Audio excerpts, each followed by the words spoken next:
that AK's in my mouth, his finger's on the trigger, and I'm like, shit. And we're bouncing, he's got his finger on the trigger, and I think any minute now, this is it. You know, one wrong move and bang, they'd have shot you. And we sat in this little sort of village in Croatia having this meal, and he goes, do you want ice? I went, no, I don't need ice. And he's got something in his hand, I can't see what it is. He's grabbed the ice and he's dropped it in my drink. He was gonna try and f***ing drug me. And I just grabbed the drink and I just pushed it to him. I went, you f***ing drink it. Life's a runway. As a kid, you stood at the end of this runway and it goes on forever. And then before you know it, you're in your 30s and you're kind of a quarter of a way down the runway and you're thinking about, I need some money, I need a house, I need this. And then get into your 40s, 50s and you realise, fucking hell, I'm almost at the end of the runway, I'm going to take off. Nothing's more important than your family, your health, and you doing the right thing. It's not money, it's not material, it's not whether people like it or don't like it. I think you said this actually, that you wanted to make up for not being the best father. Yeah. Because you was working so much. Is there any regrets with it? Yeah, there is, but I can't change it.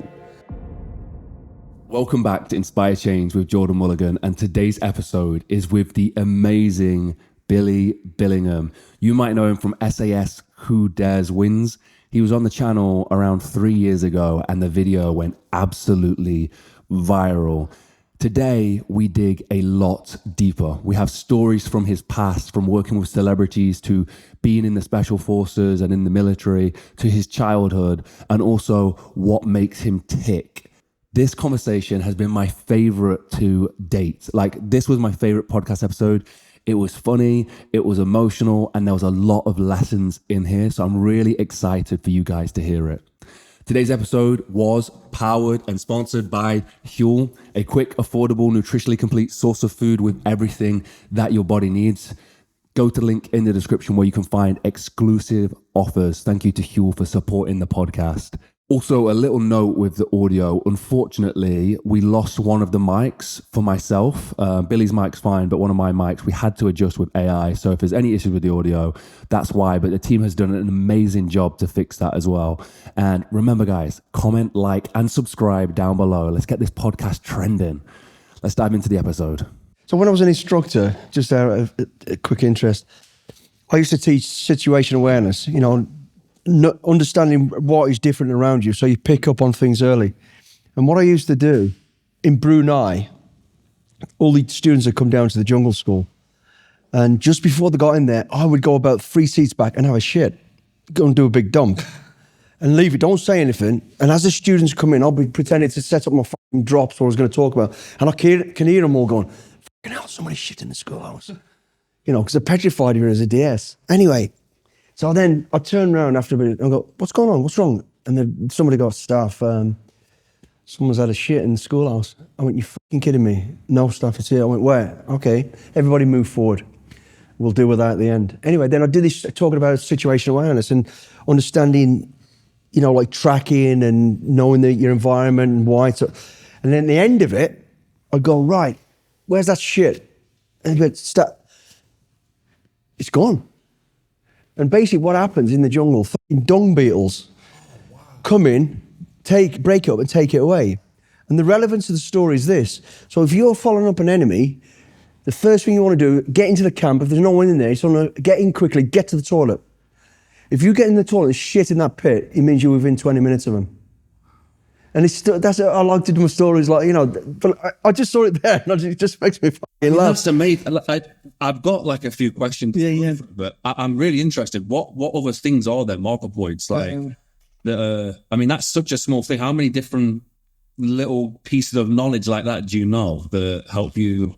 All my stuff I do that way because, you walk away from something that will always remind you of why you're doing it. When you're teaching somebody a skill, if it's just the bare bullet points and that's the skill, some people will get it, but those students will always think back to that turd and go, fucking, what did I learn from? Actually, the relevance of time and also from the turd, you can tell whether it's a European person, you can tell whether they're eating healthy. There's so much information which you'd never and they walk away with a hell of a lot of knowledge. One of the things, check the fucking toilet. Is there toilet paper there? Then they're probably Westerners because only Westerners wipe their ass. Is there fucking, is it a solid poop? Firstly, you know that it's within 20 minutes in a jungle environment. That is, that's one. And the other one I used to teach them, same lesson was, animals don't, you'll always see a column in advance, yeah. And blokes, it's because they're lazy, they'll push through it and break the column. If you break the column again, that can take, I used to time, I don't know what time it is, it'd be about 18 minutes before that column realigns itself and you can still see a break in it. And again, so as you come along, you've seen that, you go, right, we are within 18 minutes, the enemy ain't that far away. Or you've left fucking sign that tells the enemy how close to us they are. Little things like that. And stepping over logs. Animals don't fucking scrape logs. If there's a little bit of a scrape on a log that's fallen across the track, it's a fucking human. I mean, but that's so tiny, the ant thing, because I'm thinking, I would be like, oh, someone's broke that, someone's spit through here at some point, but then you're getting the information of the time that they were coming through as well. Because obviously you test it. Yeah. In all those environments, you did break it and then time it, see how long it does it, and then do it again a bit for, Does everyone do that? Or is that just more No. That's what I did. Yeah. I've never been taught that. I did it because I was fucking bored one day and I did that and I went, timed it. Same as the turd. I had a turd. I had a fucking shit, because you have to in the jungle. I had a good old country shit and I sat there and I watched the dung. And what happens with the dung beetles is it's a military precision fucking off. The first dung beetle will come in and it won't land on it. It'll fly around it, buzzing it. And it's like it's on the radio going, it's on the radio, lads, I found it. I found the enemy camp. And send the next 4 in. And then 3 or 4 dung beetles will come in behind it, boom, in, and they're breaking it up. And then the one that's like doing the surveillance will land, he'll take the last bit and they're off. It's fucking brilliant. That's the sort of shit. And being in the jungle as well, I don't know what I'm going on about this, but I did love it. When you get into the jungle, never been in the jungle before, I don't know if you've been in the jungle, it's fucking horrendous. Yeah. People don't realise how noisy it is. It's claustrophobic and it's like somebody's stand in the middle of Tesco's car park and set every car alarm off at the same time. There's all these fucking noises and you're like, what the fuck? And then when you've been in the jungle for a while and you start to smell like the jungle, that's why it's important not to wash, not to shave, all that shit. You start to smell like it. The creatures get used to you and they get used to you being in that area. So then once you've settled in, your job's done for you. Any enemy, anybody coming towards you, that noise will kick off again. And you will know somebody's coming close. And they don't do it for animals. It's only when there's human interference. It's just little things. I don't know why. It's from a jungle nose when I was teaching the students out in the jungle. No, but I think it's so interesting because it's something that, as normies don't think of at all. Because when I was reading the book, there was a moment where I think you was taking a film crew through the jungle or something like that. And one of the producers was like, you were saying, we need to get a move on quick. We're 2 kilometers away. And he was like, it's 2 kilometers, Billy. What are you complaining about? And I think you said it's something like 2 kilometers in the jungle is like 10, 15 kilometers or something. Across normal land, yeah. Yeah. I mean, in terms of terrains and stuff like that, like how much did you have to research and, adapt to? You have to totally embed yourself in the jungle. You have to. Would you say the jungle is one of the toughest? Yeah, it's one of the toughest in terms of it's forgiving, because other than if you get bitten or something drops on you or everyone wants to bite you and sting you, you're going to fucking suffer. But you can live longer because there is things you can find things to eat. They're generally water, as opposed to the Arctic. The Arctic's the most unforgiving environment ever. If you leave your fucking glove off for more than a couple of minutes, you're going to lose your fingernail. You're going to lose the tips of your fingers. You will die, and you don't get a second chance in the Arctic. But in the jungle, the thing about the jungle is it fucks your body and mind, because people become paranoid of it. Visually, everything looks the same. It's so easy to get disoriented. You can literally. I'd be following a patrol. It's another skill I used to learn. Of the morning, I'd meet the patrol, give them a brief, show them where they're going, make sure they know let them go, and I'd hang back and I'd try and skirt around them and follow them. And you could literally, I'd be like that. I'd just check my map myself, get up, I go, fuck, which way have they gone? Because it's within minutes, you just disappeared into the broccoli. And then you could see a bit of a track there and walk down. As soon as you felt a web in your face, they obviously not gone that way. Down that one, no a web in your face. No one's got, this is clear, they're gone this way. And then boom, you catch up with them. It's little things like that, and your fucking heart's going like that because you think, fucking hell, I'm going to lose my patrol in the jungle. And was it those small things that would separate people in the jungle? Like, you're talking about all these tiny little things. Yeah, to be good. Yeah, what does it take? What would it take to be in the jungle? You've just got to embrace it. You've got to fucking. that saying, which I don't really like saying, but it's true. You've got to become comfortable with being uncomfortable, because the jungle is uncomfortable. You are wet, sweating all day long, you know, around your neck and everywhere's itching and gets sore quite quick. You stink of piss. You get the ammonia in your sweat, and you just got to get used to it and get, you know, putting your wet kit on in the morning while it's still dark and there's leeches in there, there's things fucking crawling about. You've just got to accept it and go, you know what, fuck it, enjoy it. And the smells, the noises, I love it. To me, it's therapeutic. If I fucking ever want to decompress, I'll go in the fucking jungle. When I first went in the jungle, I fucking hated it. It was petrifying, honestly. But I just embraced it. I thought, I'm here.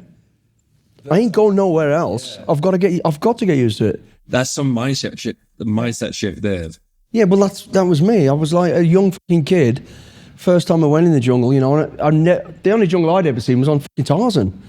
I'm expecting fucking people in loincloths swinging about and fucking elephants, and it was fucking hideous. There was snakes everywhere. There's things fucking. I remember sitting down for a shit. Everything revolves around a shit with me, unfortunately. I fucking walked. I was on patrol and I needed a shit, so the patrol stops, gets there. I see, oh, there's a fucking half a tree there, fallen tree, fucking rotten fucking tree. So I'm going to have a shit next to it. And as I'm having a shit, I'm like that. And I see this tree's got a set of eyes. It was a fucking boa, all curled up. And this fucking thing is like that, just looking at it, and I'm like that. Oh, like, I'm like. Another shit story. In Brunei, when it was a DS on SAS selection, patrols going off, they're doing this stuff, they're doing recce. I go for a shit. And it's in a web of what they call a cathedral tree. They're fucking massive, beautiful things. Oh, I'm sat having a shit. I've got live rounds on my weapon. I leave my weapon against say, you never let your weapon go beyond arm's reach, ever. I did. I'm having a shit. And as I'm having a shit, I hear this. And I think, you know, they're coming back, the lads are coming back. And as I look over the side of the way, I see these fucking claws come over. And they're coming down the web. And I'm like, what the fuck? And then this head comes over. Huge head. It's what they call sun-kissed bear. A fucking bear. And this thing just sticks its head over, sees me. I'm like, I went, ah! The bear goes, ah! It runs up the tree. I was like trying to get to my weapon. But yeah, anyway, they're the funny stories. But yeah, you've just got to, you know, in terms of mindset, you've just got to accept. Yeah. It's like anything. When you talk about mindset, and we can talk about it if you want, but firstly, just acknowledge where you are and what you've got. You can't change it. Well, you can change it. You've got to do something about it. So accept it. Hard or fucking good as it is, you are where you are. Now, what can I do about it? And you've got to do something about it. I think that's something throughout your life that I wanted to speak about is you're from a council estate, very poor family, and you know, I'm guessing. Well, I'm not guessing. I know you had a hunger in you to become the version you thought you could be. Yeah. So you had that expectation of yourself. So you had to accept the shit sandwich you're about to eat to try and climb the ladder where you wanted to go. Absolutely, but it is that. Just accept it. Accept what the condition and where you are. Now try and do something about it, or do something about it. You know. You've said this before, like, do you feel like you've lived like 1,000 lives? Like the pace of some of these things happening, you're talking about life-changing things happening every other week. Yeah, I don't know if you'd call it fortunate or unfortunate. I have, yeah. It's funny, when I laugh now, I go, fuck me, yeah, I have done that. And when I used to work with Brad Pitt, we'd be sitting chatting, and I used to say in my head, don't answer it. He'd talk about, a scenario, a situation, and I think, yeah, I've done that. And I go, yeah, bang, bang, bang, I talk about it. And I could remember him looking at me going, fucking, is there anything you haven't done? And to me, it was just normal life. Yeah. Because of the life we've lived, you know, being in the regiment, being in all this sort of stuff. And now it really did, at night times, we'd sit and have a brew or a beer when we got back from fucking working, just as we are, because that's how we lived. And he'd be saying, and I'd actually say to myself, don't say anything, you know. Well, let's go with a brief snippet, because I'll definitely come back down and shoot this, but the Bosnia kidnap story then, like, just from your perspective. So basically, you know, the early days of Bosnia, which is typical fucking regiment thing, the Bosnia war kicks off, the regiment's asked to be involved. At the time, it was NATO, UN basis, so we didn't really have a role other than observers. Go out, find out what's going on in case it escalates anymore through Europe, all that sort of stuff. So the job we had was unusual for the regiment. It was, surveillance gathering to a degree, but supporting more UN and making sure that people are doing, and who's doing what, who's doing violations from being on the ground.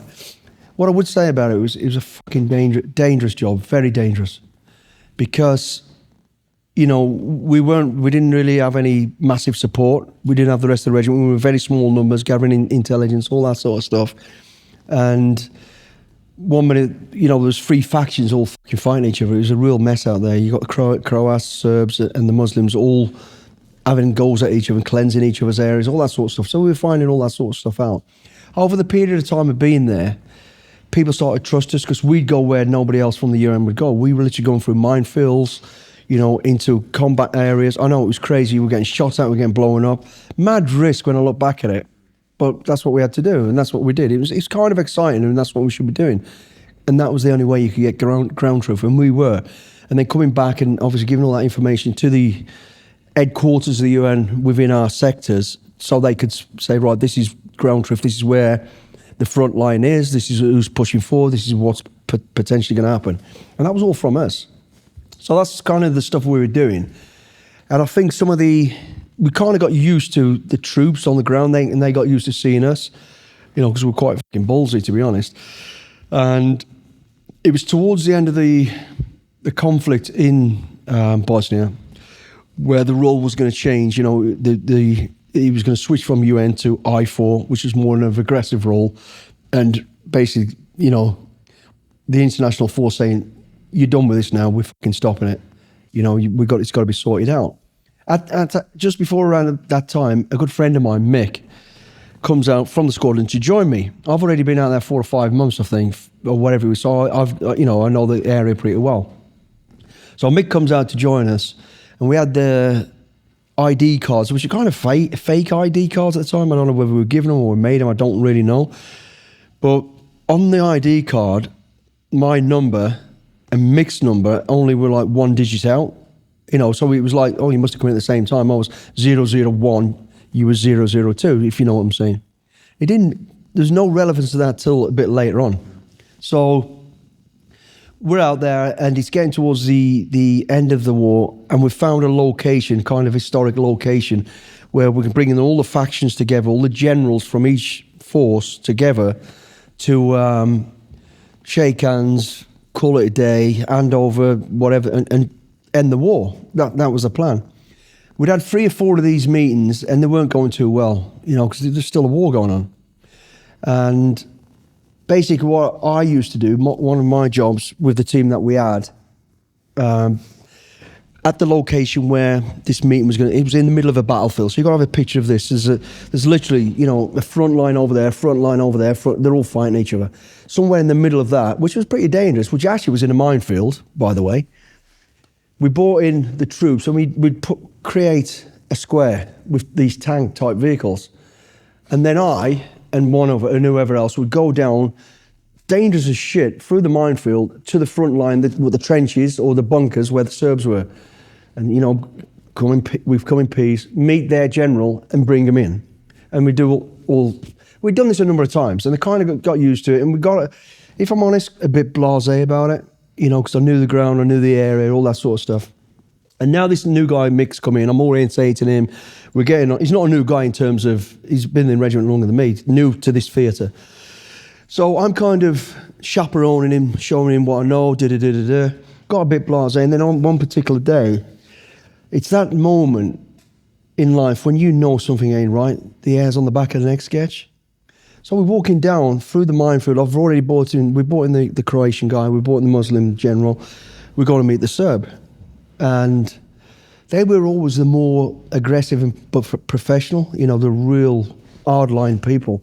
So as we're going down there, I remember walking down the track around the mines, and I'm looking at where the bunkers are at the front position, and straight away that third-party awareness, something was not right, and I knew it, but I'd let the snowball roll, because I thought, well, I've got Mick here, I'm trying to, not show off, but I'm showing him the ropes, but I knew something weren't right. It just didn't feel right.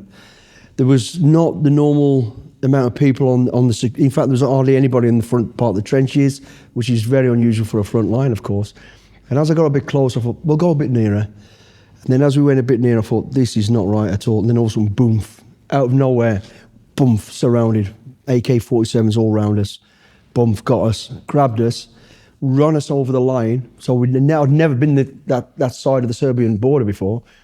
Over the Serbian border and into what looked like an old cottage, bungalow.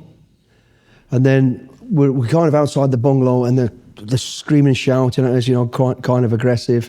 Took the weapons off us. We only had pistols because we had to come with peace. We're not here to fight, that sort of thing. Took the weapons off us, took bits and pieces off us, quick, almost strip search, go out, get back, and then took us into this building.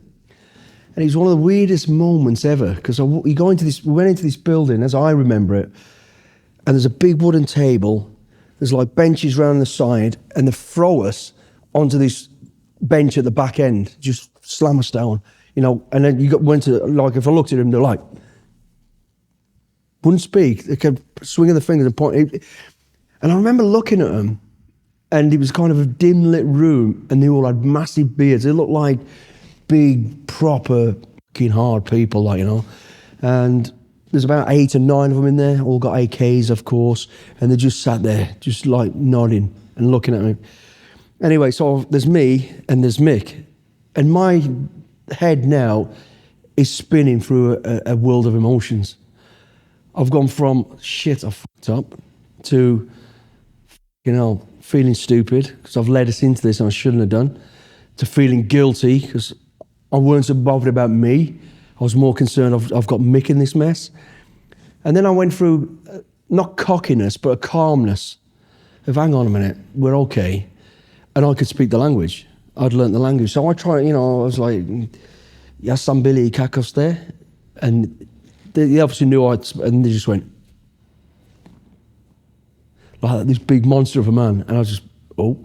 And I could feel Mick going, oh, we're in the shit. And now the emotions have gone from what I've just all spoke about to, oh, fuck, we're in this shit. I don't really know where this is going. Then in my head, I'm thinking, I've got a map in my pocket. And you never mark a map, but because this was a UN thing, I had marked it. And there's nothing really, but in my head, I'm thinking, I've marked a map. They're going to fucking, think I'm a spy or whatever. I'm going to get whatever. So I'm really concerned, but for whatever reason, when the searchers, they didn't take this map, but they'd taken our ID cards. Anyway, next thing, after a period of time, I can't remember how long we're in there, we get ragged out, she fucking dragged out, thrown in the back of this old 4x4 Pajero thing, thrown into the back seat, slammed against each other, we're kind of trying to make contact and the like. They got a driver and what looked like a military police type person. He was in all black kit and he's got an AK and he's in the front seat, kneeling in the front seat with the AK in the back pointing at us. And I'm sat there and the next thing is I went to say something and he's pushed the barrel into my mouth. So I'm sat with the barrel in my mouth like this. Mick sat next to me and we're driving out and going somewhere. I don't know where we're going. Kind of at speed as well, over these bumpy tracks. And I'm thinking, that AK's in my mouth, his finger's on the trigger, but then after about a minute or two, he takes the safety catch off and cocks it. And again, weird emotions and surreal moment. I was like, what a wanker. He's on the front line, he hasn't even made his weapon ready, because that's the first thing when you're on, you've got to be ready. And he wasn't, and then I thought, hang on a minute, that's in my mouth. And I'm like, shit. And we're bouncing, he's got his finger on the trigger, and I think any minute now, this is it. And off we go, and we're going up the road. But as I've got this AK in my mouth, I'm still doing my surveillance. I'm like looking, and I can see there's tanks parked next to that. And I'm trying to, in my head, work out on the map where we're going. And we've never been this side of the border, but I've got an idea where we're going. We're heading towards a town called Prijedor. I knew that, and I was like, okay, I've got that. There's tanks over there. I'm thinking about the plan I'm going to brief when I get back instead of really what's going on. And it was kind of swaying every now and again back to, this fucking weapon's in my mouth. Then I went through a phase of, if he breaks my teeth, I'm going to fucking kill him. It was just surreal moments. Anyway, long story short, we end up getting taken to a place, and at the side of the road, coming through one village, it slowed right down, and there was a bunch of people, mainly women, at the side of the road, all like waving and screaming. It was as if they knew we were coming, you know, and they're like cheering that we're in that van. That's how it felt to me. Whether that was how it really was, I can't really remember that, but that's what I remember, because I've still got this AK in my fucking mouth. And we go after, we're off traveling for about 45 minutes maybe, and we're coming over these railway tracks. So again, in my head, I'm thinking, okay, that's a distinctive location. It's railway tracks, whatever. So when I do get a chance to get out of here and have a look at the map, I'll know where we are. Didn't really see any signs for where we were. And we came over the railway track, so we went left. And as we were going down past this compound, there's an old factory, similar to like this, in this field. The field was ploughed and muddy and dirty. And it was like a mesh fence all the way around it, old ratty, rusty fence. But in the field was 2 or 3 people on their knees. Bald head, like in scraggy old clothes, kneeling. And I was thinking, the fuck are they kneeling in the mud for? The penny didn't drop. They were actually prisoners of this war. Just didn't drop at all. Anyway, they took us into this compound where this building was. And the next one, we're in a couple of porter cabins, like police porter cabins. And it was all kind of civil then. They never really beat us anything, but they're quite aggressive with us. And then we sat in almost, you could, like the entrance area, the reception area, if you like, on this bench, not allowed to talk. And then one at a time, we're getting dragged into this room. And there's 2 guys, one behind a desk, very stern looking, very aggressive. One guy behind the desk just staring, not saying a word, just staring at me out. And then the other guy in perfect English going, "Who are you? You are not UN. You are Special Forces." I was like, "Fucking hell. Where's all this going?" And interrogating, basically. And then I'm trying to speak Serbo-Croat. So next thing, they're fucking going at me. And then they picked up on, and I'm thinking, fucking hell, where do I go with this? And I'm going, no, we're UN. You know, I'm playing the game and trying to play the field tired, field warded, all that sort of stuff. And I wasn't really worried. I was just fucking still in this surreal state of mind. And then he's got the 2 ID cards. He goes, "How do you know that guy there?" And I goes, "Well, he's been working with us, but he's only been here a short while." And he goes, "You're lying." I was, "No, that was the truth." And he goes, "Your ID card, number 001002. And it was, he'd make it come in, and I was like, you know. But then in my mind, I thought, fucking brilliant. They're picking up on a lot of bullshit trivia. I can play this. This will keep us going. But at the same time thinking, what the fuck are they going to do with us? What's happening here? So this goes on for a period of time, blah, blah, blah. Mick gets dragged in, and he's only in there about a fucking minute. He's back out on him. I'm in again. And we did talk about this after. He goes, "Yeah, because you played the dumb fuck and the beast the dumb fuck." That was me. So I was in and out getting interrogated, all this sort of stuff. And we didn't give anything away at all as to what we were doing and why and all that. And then the next thing, after, I don't know how long it was, I'm going to say 6-7 hours maybe. It might have been less, it might have been more. We get fucking dragged out again, thrown in the back of the vehicle, and then driven at speed all the way back to that the checkpoint where we've been taken. Given our kit, thrown out to walk back, just done. And we're like, what the fuck was that all about? And then we end up back at the thing, and then they're like, you know, wow, welcome back. You know, the blokes, they were putting a plan together to come and rescue us, try and find it, but they didn't know where we were. And basically, we tried to work out why they were doing this. And I think what it wasn't long after the UN, or under the UN, they bombed the Serb position in Srebrenica, the Srebrenica incident where, you know, they went in, cleansed, took the people out. Anyway, so then UN, they got permission to bomb the Serbs for their aggressive action. But what had happened, somehow, that incident about now the UN's bombing Serbian positions that are not in playing ball, you know, they're pushing the boundaries. It was reported on the BBC, on the news. And when it was reported about the UN, they said, the voice you're going to hear now is a British SAS soldier calling in a jet. So then, obviously, the factions out there, the generals go, these are the SAS are out here, they're the ones who call in the jets. We still never to this day, my guess, and I think it'd be nice to know what Mick says about this, I think what they were going to do was take us and use us as human shields and basically strap us to the gates of a compound where they've got whatever ammunitions or whatever it is. So if you bomb it, you're going to kill your own people. And that's what I think they were going to do with us. We never really got to the bottom of why they did it, but we did get released. And I know why we got released, basically because once the rest of our team that were with the delegation realised we'd gone, they went, okay, they got permission then to hold the generals. Because when I'd gone, somehow the Serb general made his own way in, went into the meeting, denied anything about us. They denied we'd been down to that checkpoint. It was a bizarre situation. And it was never really, it was just like, okay, that's happened, let's fucking get on with it.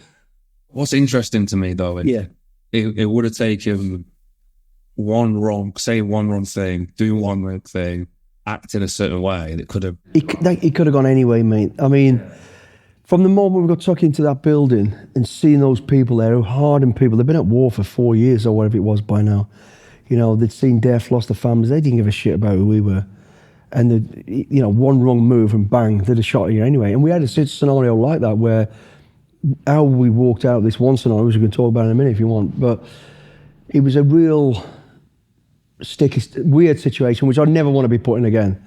Looking back on it, it was an amazing experience. It was very, very surreal, and the devastation and the suffering of the people. It was just horrible. The whole scenario, when I look back on it, was one of the worst times of my life, to be honest, what was going on there. How much of it is training kicking in versus the character that you are? When you're in that situation, you're managing to keep you cool. I think there's a lot of the training, because you do, particularly in the regiment, you train real, you train hard. You sometimes train harder than you do when you're in conflict, and there's reasons for that. So there's that, and there's that sort of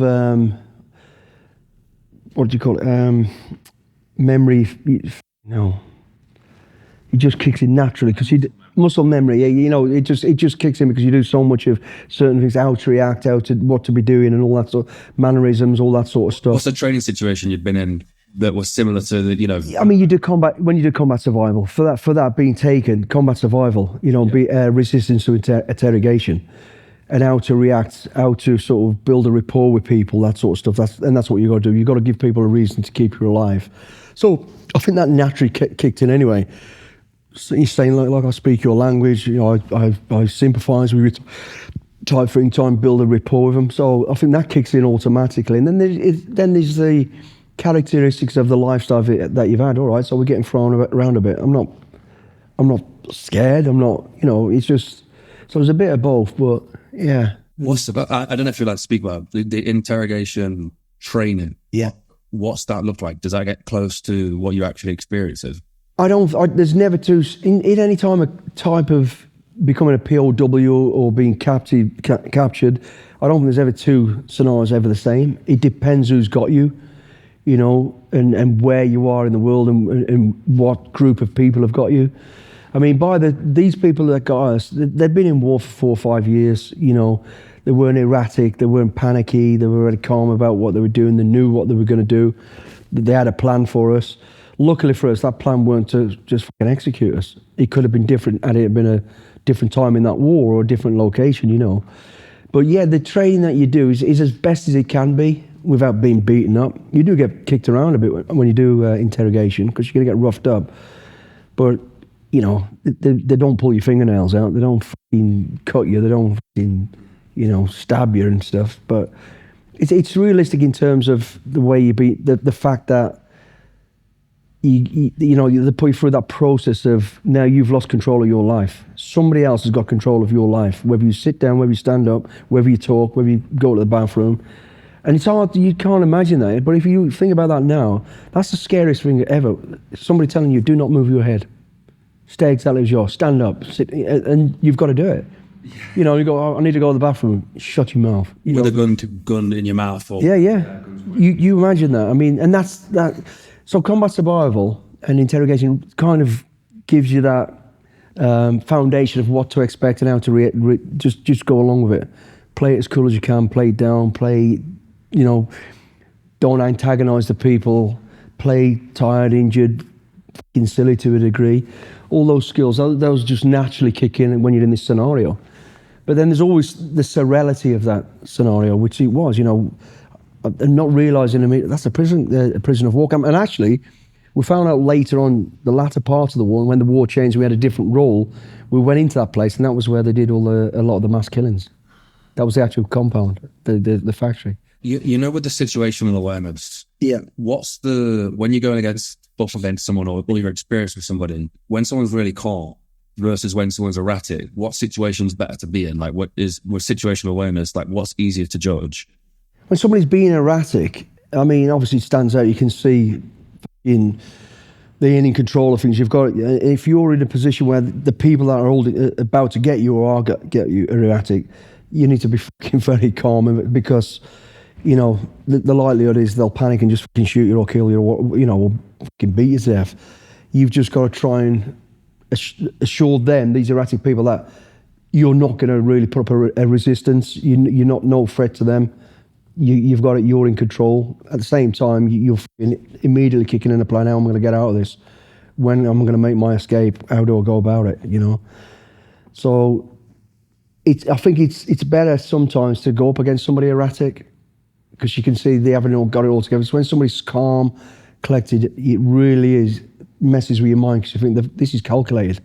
What have they got their sleeve? What are they going to do? They're in no rush to do whatever they're going to do. These have got it together. They've got a plan, as opposed to normally when somebody gets kidnapped. A lot of it, if it ain't planned, which I'm assuming, and in fact it was, that situation we were in was planned. They were going to do that. They were going to grab us. It was just too calm and calculated, as opposed to the opportunist. It's a group of people fucking grab somebody. And we've got somebody. Now what do we do with them? They're the worst case, because they don't really know what to do with you. And then they speak to their echelons, their groups behind them, and go, you've got the Westerners, hold them, we'll take them off you.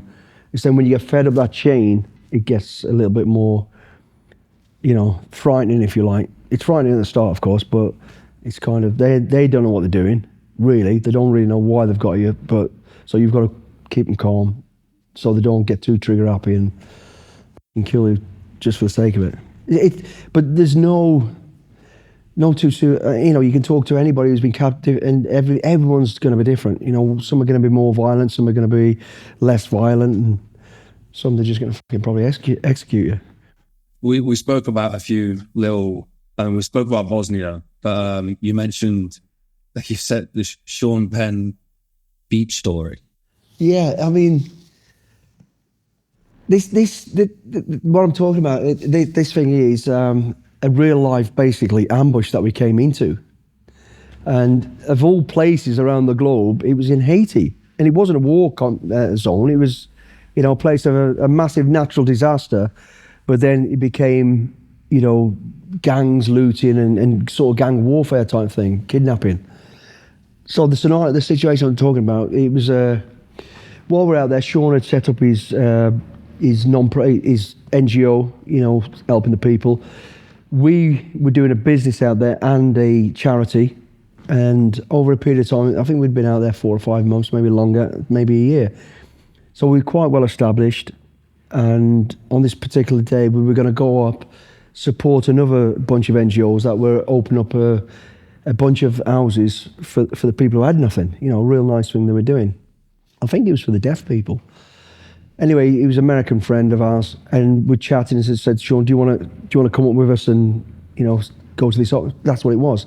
So we decided we'll go up there, support these people that are doing these great things, and then maybe go to the beach for an hour, because it was up in the beach area, which are beautiful beaches in Haiti. So that's what we did. Went up, anyway, been out all day, did that, coming back. So there's me, Sean, I'm driving, Sean's in the car in the front. My now wife, Jules, and 2 of her friends, female friends, are in the back. We're coming back normal day. We come down through a place called National Route 1, it's near a place called Cité Soleil. Cité Soleil is really the real poverty area, and there's a lot of crime down there, There is kidnappings, there's always been an issue. And at this particular time, the kidnapping thing had just stepped up more, They're realising grab a Westerner, because most people are paying money. It was a means of income to them. And on this particular day, we're coming back, and we're driving down through the outskirts of the city to stay off National Route 1. And as we come into this sort of built-up village, which was more shanty town thing, it's like a dirt type track. And as I'm coming down, it was like almost like a scenario that we've done hundreds of times in the regiment. Situation awareness of spot the unusual, something's not right sketch. So we're all driving there in the back laughing, we're chatting, me and Sean. And I just clock in front of me. Again, that's sixth sense, something ain't right. And I'm driving steadily down the road, and in the road, walking towards us, about 50 metres away at the moment, 3 people, 3 blokes, so around about the 20s age group. And they're walking to it, and I'm noticing just their demeanour, it looks to me like they've got weapons. And I'm not saying anything to anybody, but I'm clocking it and I'm thinking, right, in my head now, I'm formulating a plan. And the plan's simple. I'm going to fucking run these over. And I ain't got time to brief them and tell them what's going to go on. And as I'm looking at them, beyond them is like a big old industrial lorry. And it's coming across the road. It's going to block the road. So as you're coming down the dirt track, down the right-hand side, where the truck is a bit of a pavement and a wall, solid brick wall. To the left are buildings, so I definitely can't get round to the left. The only way I'm going to get round is either before that lorry closes that gap, or I'm going to have to mount the pavement. And I'm watching this scenario, it's building up in my head. So as we're driving towards it, I kind of look at Sean, and I've got a feeling Sean's picked up on it as well. And now I've seen a pistol. I've seen a guy in a red jumper, and he's walking sort of, I can see the pistol in the bottom of his hand. The guy to the left had something, I couldn't tell what it was, whether it was a rifle down his side. And as we got near, they tried to bring the weapon up to stop us. So I just hit the gas. And I can see the lorries now trying to close that gap as well. They're all in this together. They're going to block us in and kidnap us or do whatever they're going to do. So I drive straight at these people. Sean's cool as a cucumber. He's got it. The girls in the back are screaming, wondering what is going on. He's lost his mind. So I literally, I'm aiming at them. That's now my weapon. They're getting it. So I go out and they dive out the way. I then fucking mount the curb and literally down the side, I'm almost scraping the wall. I'm like fucking, before the truck can close us in, through the truck, and then just fucking spin it to the left and then just break down to normal driving again. And the girls go, what the fuck's going on? I don't say anything. We're about 5 minutes away from our location, which was the hotel we were staying at, which was our hotel that we'd built. And then we drive into the hotel. They're white as a ghost. Sean's cool as a cucumber. I go to the bathroom. We get into the hotel. I thought, let's get a drink. We go into our little hotel foyer. The girls are still going, what the fuck is wrong with you? What's going on? All fucking disheveled. So Sean sat there and he's got a drink and he's got a napkin. I go to the toilet and then it's that moment, like True Romance, where he talks to himself in the mirror. Go out there, stay cool. So I'm looking at myself going, what the fuck just happened? And I'm running it in my head. And I'm like, yeah, it did. So I come out, I don't say a word. I sit down next to Sean. Sean's got a map. He's got this napkin. He's just drew out exactly where he goes. These two here. And I went, yeah, exactly. Bang. And that's what it was. Anyway, to finish off that story, that was one of our best days. So that happens.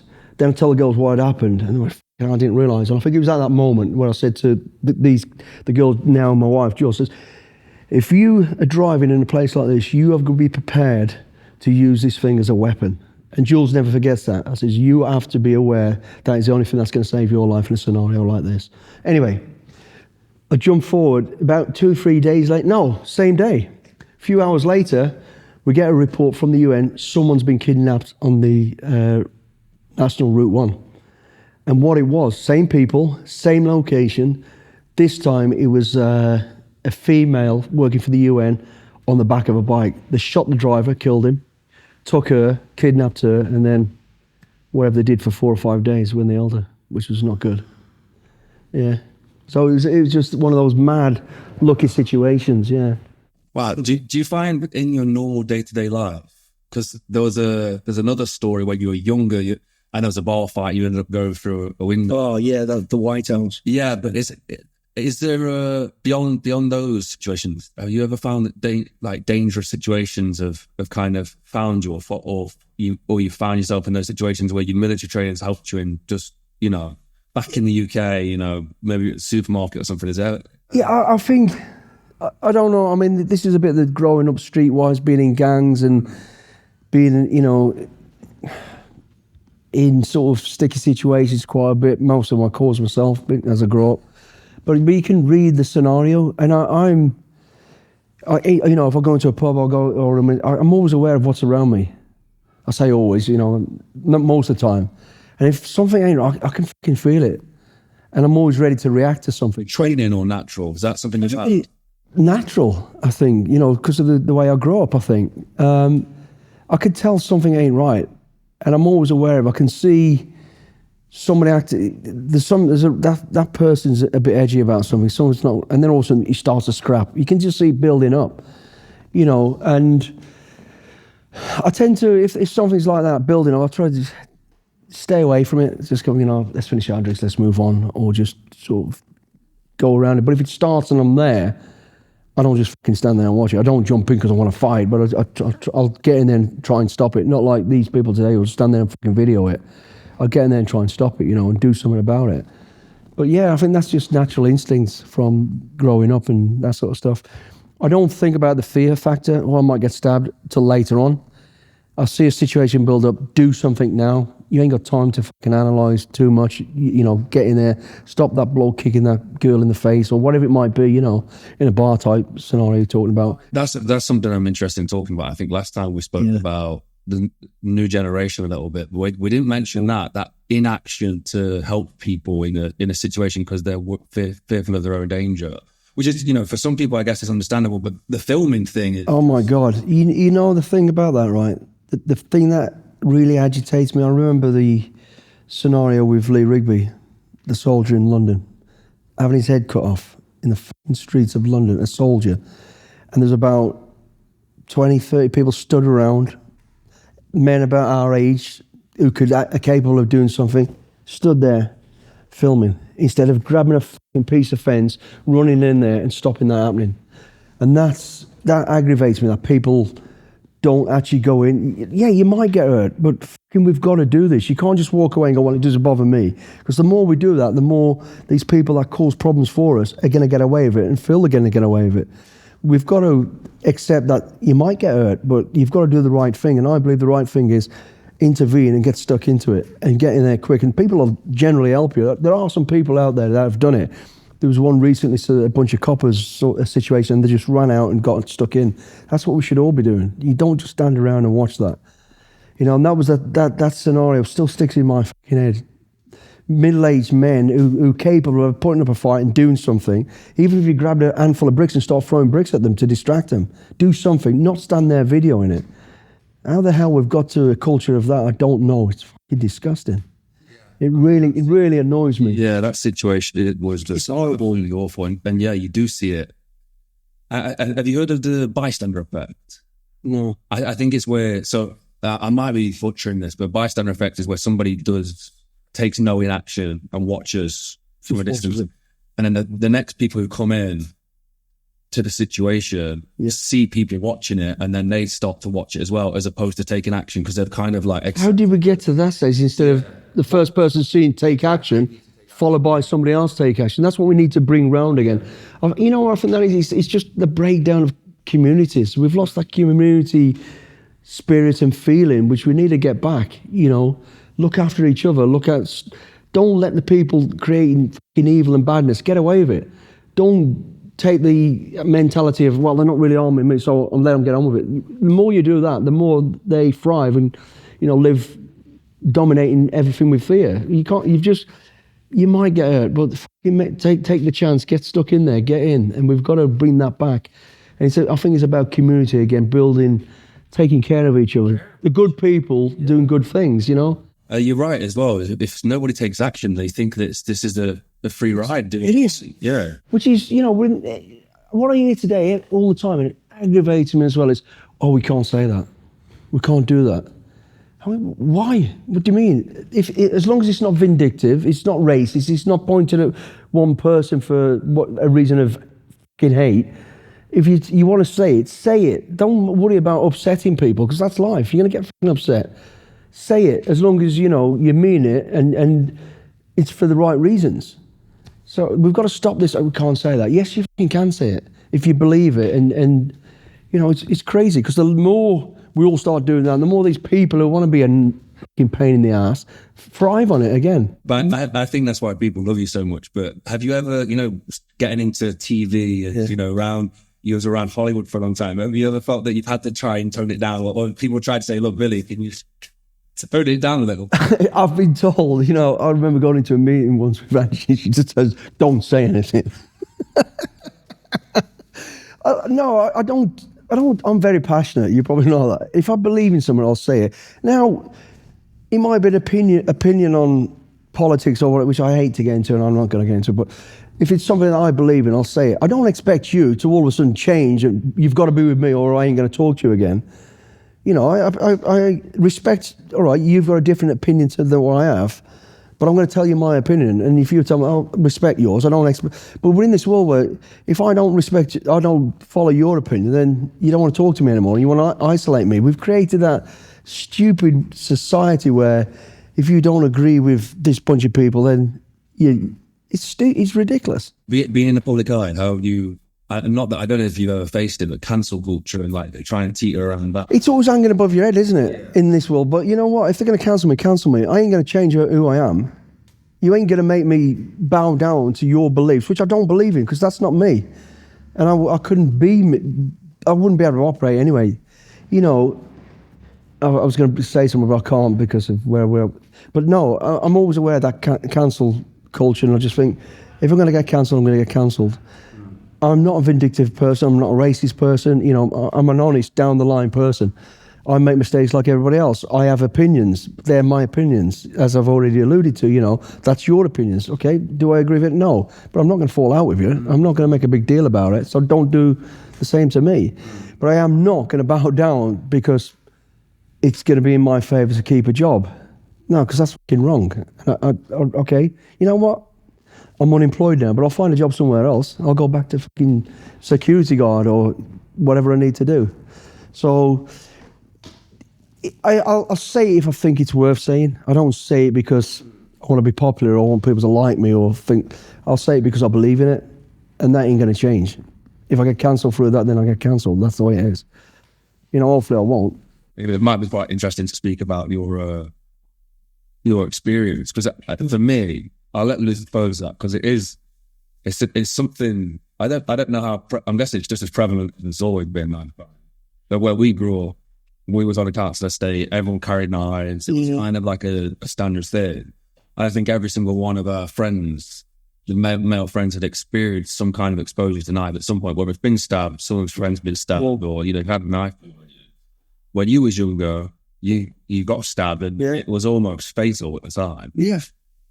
But I mean, I don't remember the knives thing, you know, because I was a skinhead gang. You know, there was mods, there was rocksters, skinheads. It was kind of, there was always going to be a bit of aggro. Then knives came into it. The old cutthroats came into it. You know, people slashing each other with cutthroats. I mean, when I got stabbed, it wasn't a big knife crime around the area at the time. That was unusual. You know, I got fucking stabbed and I was like, Jesus Christ. But I find today, and I don't remember, I never carried a knife. None of my mates that I'm around. No, none of us, we didn't carry any knives. And but now, everybody's carrying it all the time. You know, it's just like, you're not cool anymore if you don't carry a knife. And that's what we've created and allowed to, and that's got to stop. And again, it always comes down to parenting or guardianship, if you like. Before your kids, check that they're not carrying a knife. Don't allow them to do it. I mean, of course, they can walk outside, hide a knife and take it anyway. Now, the thing with the knife crime now, it's out of control. It's mental. You know, kids carrying them, young 14, 15-year-olds, they think it's cool and they think they're probably going to stab somebody, slice them and get a bit of an aim. What they end up doing is obviously stabbing somebody, not really wanting to kill them, and they've gone through the artery or whatever it is, and they've killed somebody. Now they're done for murder. And it's too late. You know, the thing it doesn't make them bad people in terms of complete criminals, but now you are, because you've done that.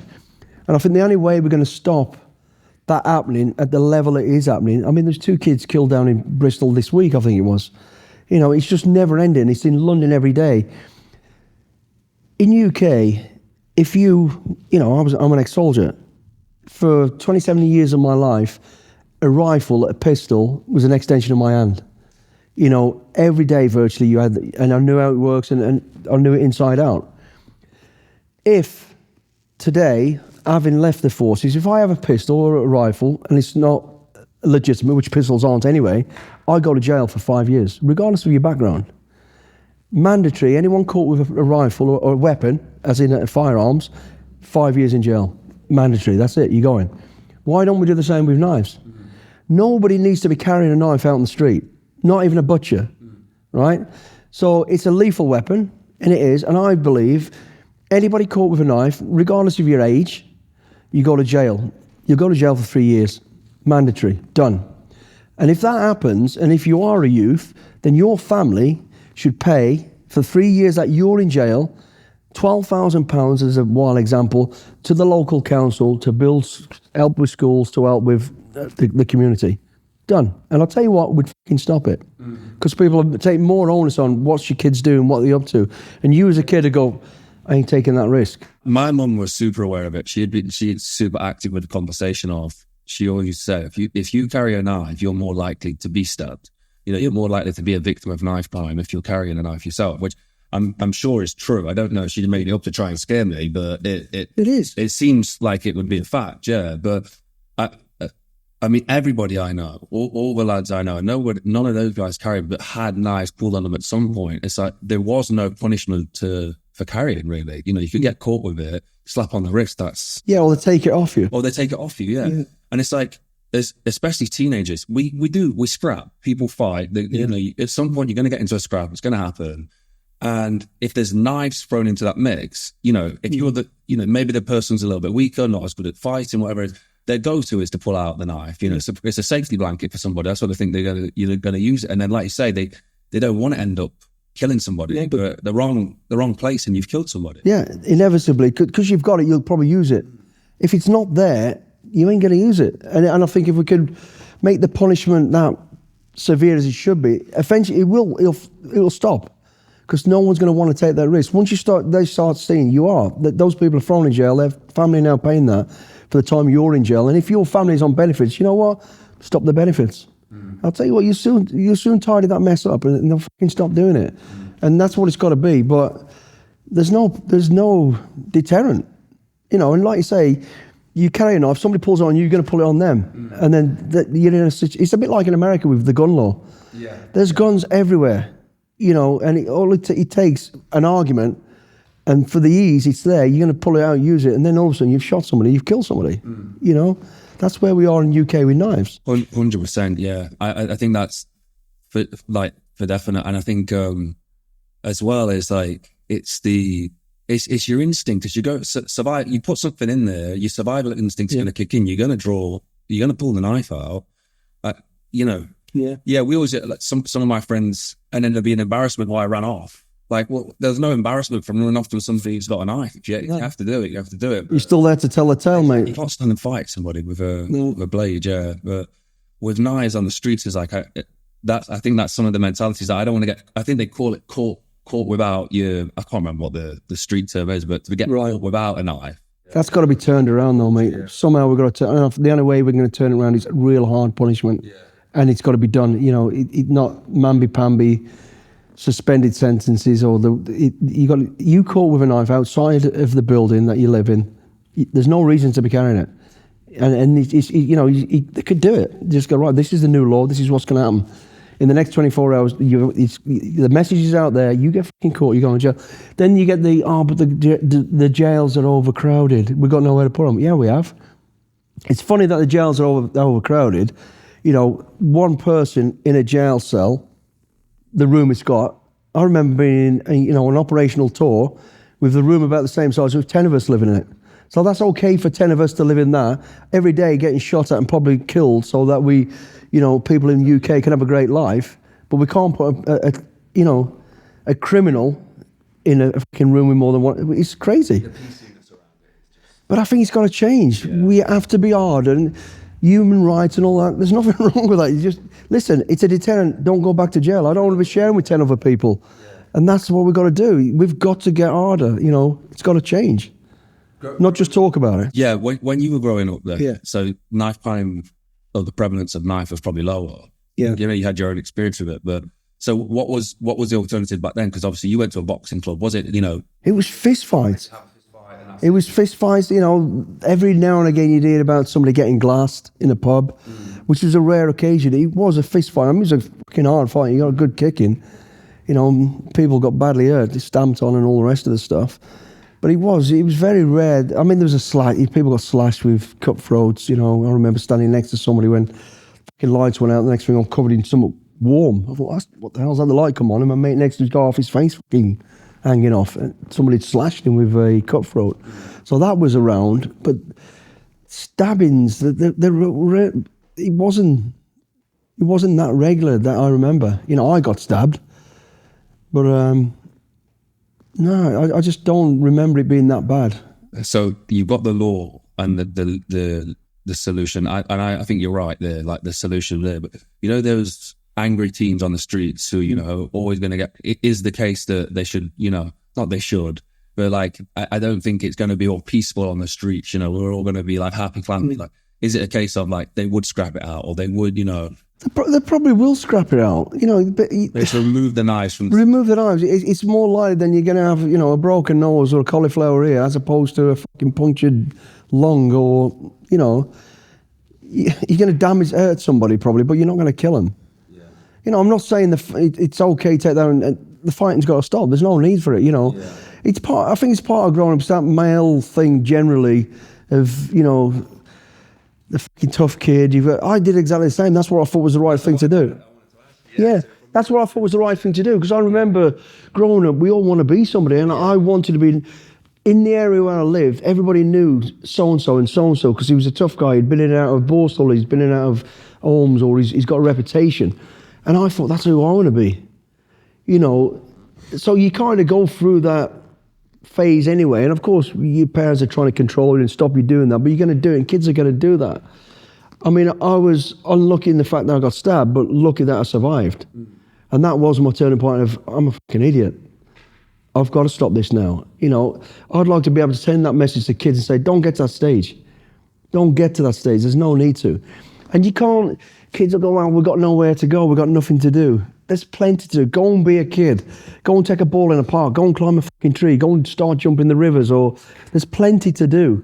There really is. And there's football clubs, there's boxing clubs, there's plenty to do. Stop using excuses. The funny thing is now is the respect that you wanted back then as a kid, you thought it was in throwing fists. And like afterwards, after your career, or even during your military career, you realised that it wasn't about rolling around on the floor. To be the alpha male, or, you know, the guy who's really in control of the situation, the last thing you want to be doing is rolling around on the floor. Exactly.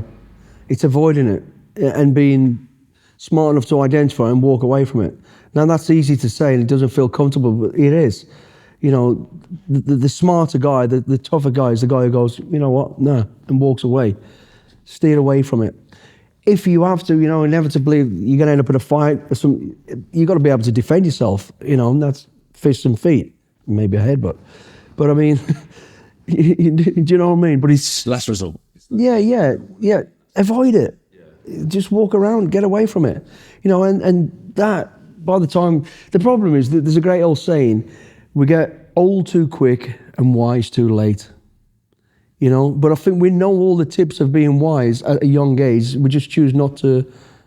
That's why I still have conversations like this. Yeah, it is. Online. I think you said that before, is that you like to speak to older people because, you know, they're always. I did that from a kid, and I knew, somewhere inside me knew, I want to listen to it. And that life circle is always the same. You're in a relationship, you're out of a relationship, you've got money, you ain't got money, you know, you're going for a good time, you're going for a bad time. It just goes on and on. Every story's the same. It is, no matter who you are, whatever upbringing you've had, really. And you know it. So I remember as a kid listening to these stories, but I still want to have a bit of fun myself. I get what you're saying, but I still want to test it. And I think if you're given that advice enough times, you don't test it to the limits that I did, get into fucking scraps with knives. You know, you're smart enough, hopefully you'll be smart enough at a young age to go, walk away from it, steer away from it, stay out of the way, as opposed to, I've got to be seen to be having a fight, I've got to be seen to, you know. I think growing up, you've got to get in a bit of trouble. You've got to do a few things. You've got to bend the rules a little bit, but you've also got to own it and know that when the time is not to be doing what you're going to do. You know, when you're creating misery and pain and suffering to somebody else, directly and indirectly, then that's the time. You know what you're doing. Fucking don't do it. Be smart enough to go, you know what? Actually, nah, you're all right. If you want to go and have a fight, join a boxing club, get in the ring, prove your gladiator spirit by doing that. Show what a warrior you are there. You know, not in the street. Because, you know, you might be a tough, hard, aggressive person. You might not be a bad person, really. But that one time of that one punch, you've hit somebody, he's fell over, hit his head, dies of brain tumour. You're going to jail for manslaughter. You didn't mean to do it, but you've put yourself in a situation you didn't need to. You know, sometimes you have got to defend yourself, of course. When that time comes, do that. When there's no alternative, you've been jumped on or whatever it is, then you've got to deal with that. But when you can walk away from it, no matter who you are, you're a smarter, tougher person by, done. I don't have to prove myself to you or anybody. Walk away. You know? Mm. And if I could say, if I could get kids to listen to that, believe in that, you know, it'd be brilliant. We could stop a lot of this trouble. We could really, you know, avoid. Well, this is the interesting thing. I've seen this a little bit, a lot of the military guys as well. You know, yeah. You guys are trained, you know, to kill people, but at times, you know, if you have to make that decision. But everyone I've spoken to who's, you know, gone through the military is compassionate and like has the understanding of a compassion for other people's lives. And you know, why do you think that is? You know, some of the people who are trained to be the most dangerous. Because, fortunate or unfortunate, we've been in situations to see a lot of that. You know, particularly the military sort of path that I took with the parachute regiment 2 year, seeing conflict, seeing war and all that sort of stuff. Yeah, you know, you might find yourself in a situation where to take a life is going to save a lot of lives. That's understandable, you know. But you also see the realities of how fucking people suffer and the devastation that creates around most of the people that don't want to be in this fight, don't want to be in this problem, you know, and they're the ones that really suffer. And having seen that so many times, soldiers are very compassionate. And you know, my mantra is always a little further, and that's from being a kid, first hearing it to here in the regiment. And that always a little further is generally hearts and minds. You know, in the military, in the role of the part of the military that we did, which is infantry, which is the fighting side of it, if you like, you are taught to use aggression, to build that aggression, to overpower whatever aggression is in front of you. The way to overpower was more higher, stronger aggression, and you're taught that way, push. But you're also pushed in the same vein to be able to control it, not to see red mist and just go wild to overpower. You know, to be able to show aggression, build that aggression up to a point of taking control. But at the moment you take control, snap, stop. I've got control of it now. Calm it down. You know, and that's the difference. Soldiers are taught that all the way over. So when you end up in a conflict situation, you deal with what is a threat, not everything around it to get to the threat. Everything around it is generally the people that suffer, and you know, through no wish of their own, they don't want to be there. They don't want to be part of any of this. And soldiers see that all the time, and they go out their way to make sure once that threat's done, they take care of these people that are suffering.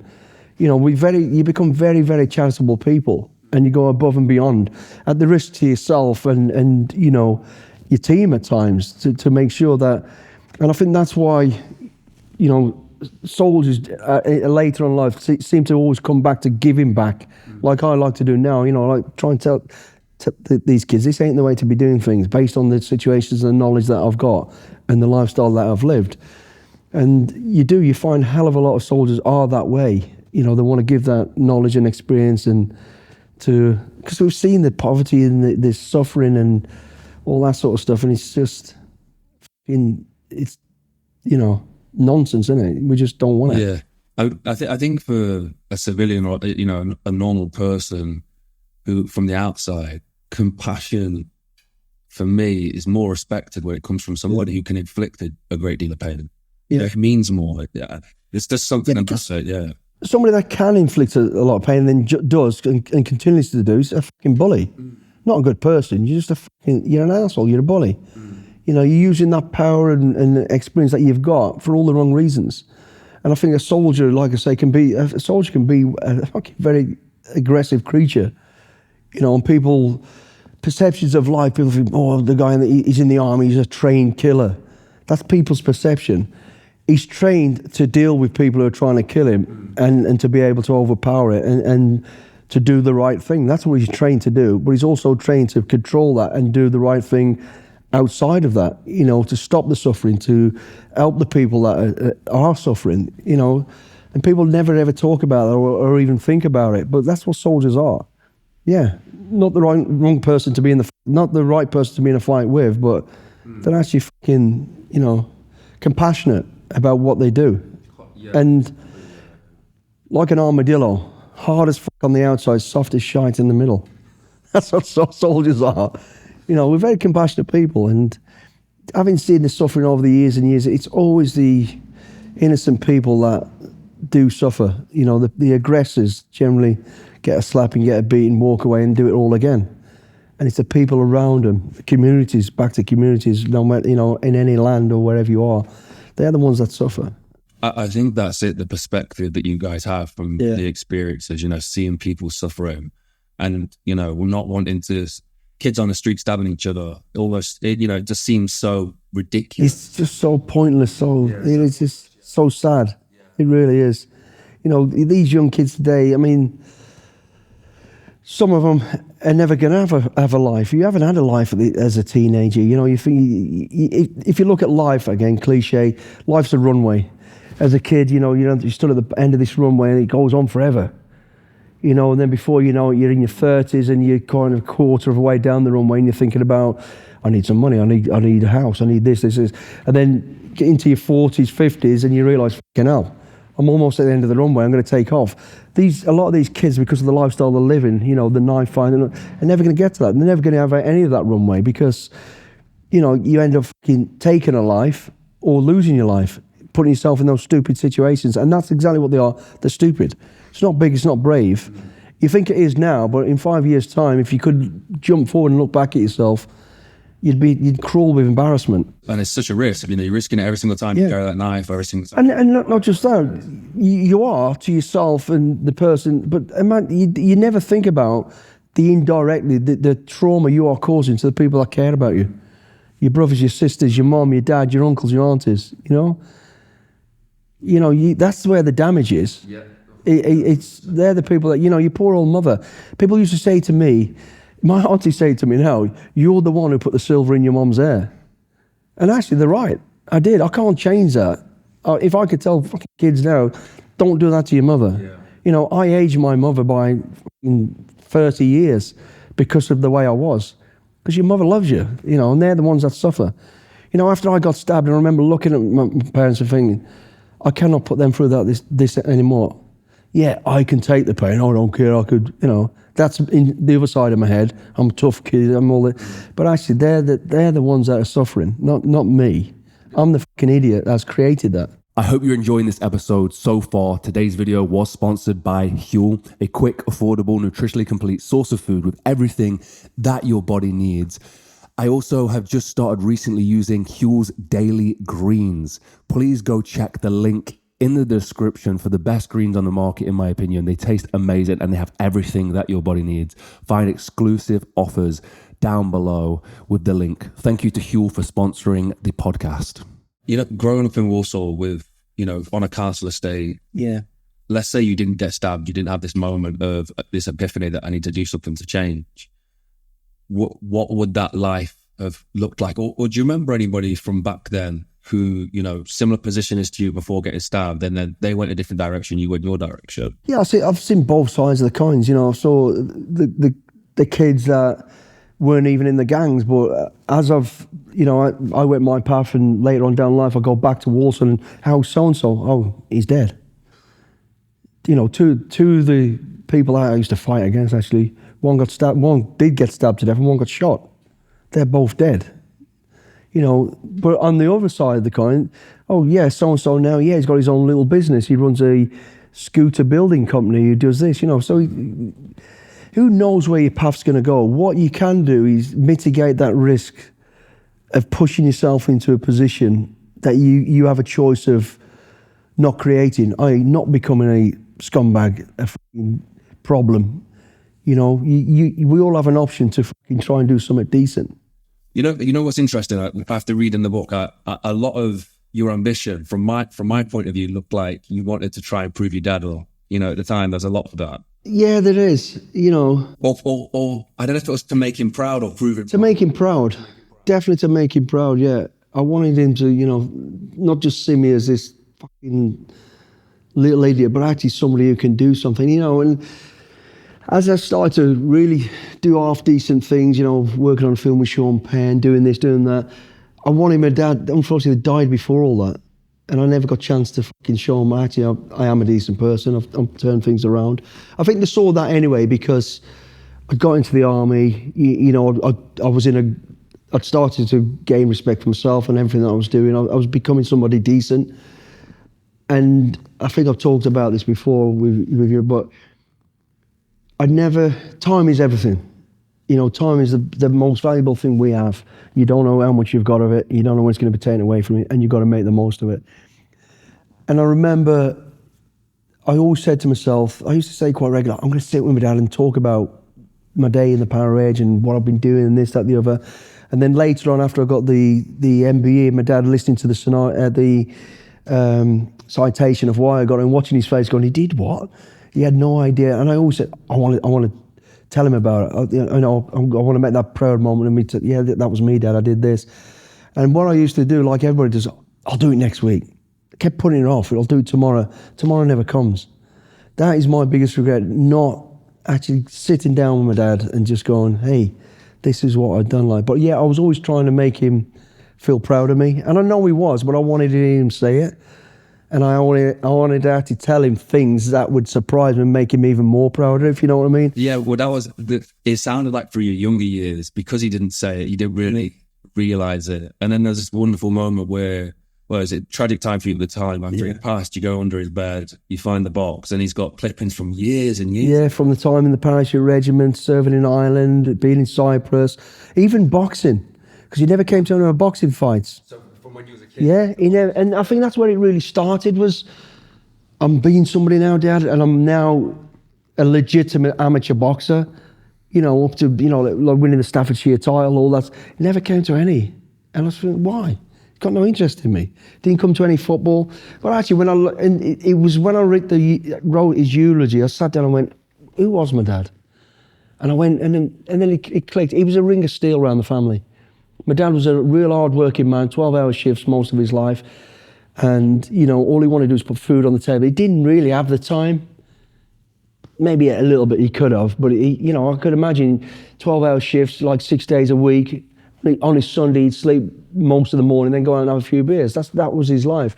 So if I was fighting on a Sunday afternoon, he'd rather probably go sleep or go to the pub or then come in. I always felt he's not interested in me. He's got no interest in what I'm doing. But that moment, as you said, when I found those clippings, he went right back to, in Boxing News, he had my result, and he like penciled under it, that's my son, sort of thing. But we never fucking talked about it. I never got a chance to talk about it. But yeah, but I was always striving to make sure he knows I'm in the football team. I've, you know, scored a couple of goals today. I've done this, I've done that, you know.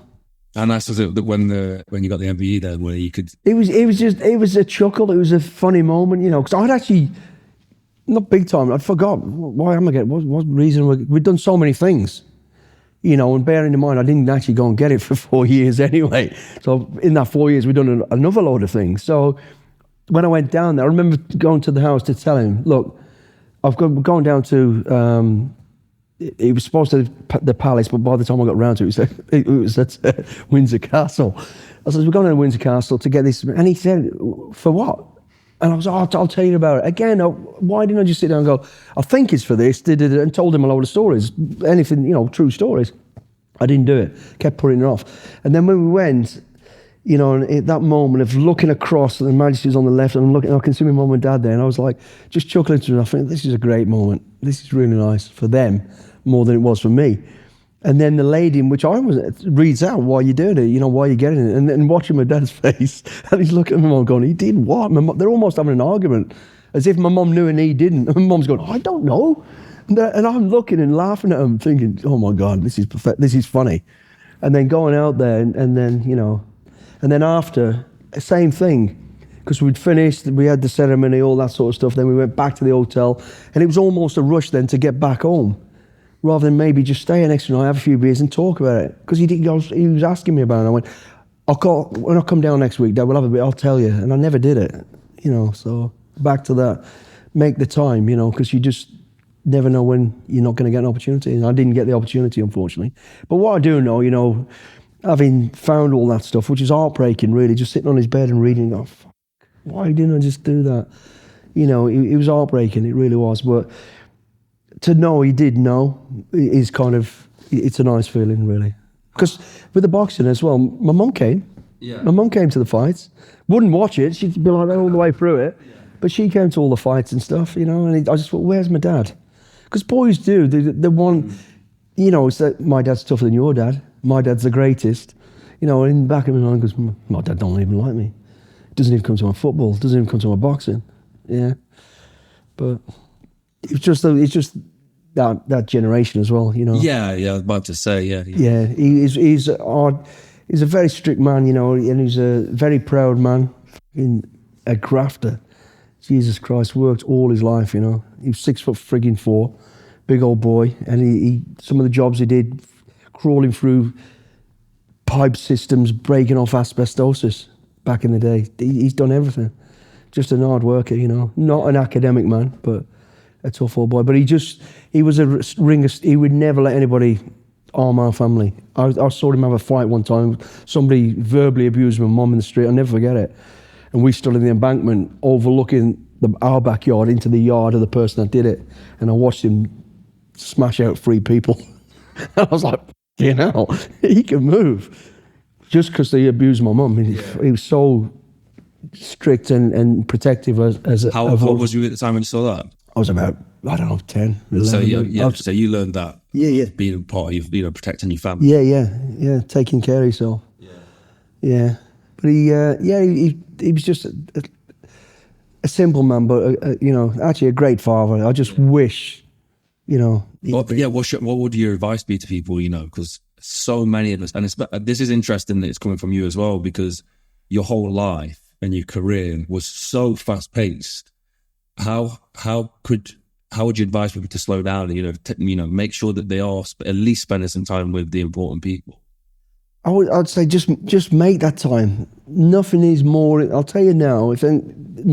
Nothing is more important than your family, your health, and you doing the right thing. It's not money. It's not material. It's not whether people like it or don't like it. They're the simple things, and you've just got to use that time wisely and make those moments. Spend the time with the people. You know, jumping slightly off a little bit. I always wanted to tell my dad I loved him. And I remember I did do it. I actually did it. And it felt a real weird moment. You know, it was when we knew my mum was dying and I was at the house and we were just chatting. I went, it just come out of nowhere. Yeah, I love you, Dad.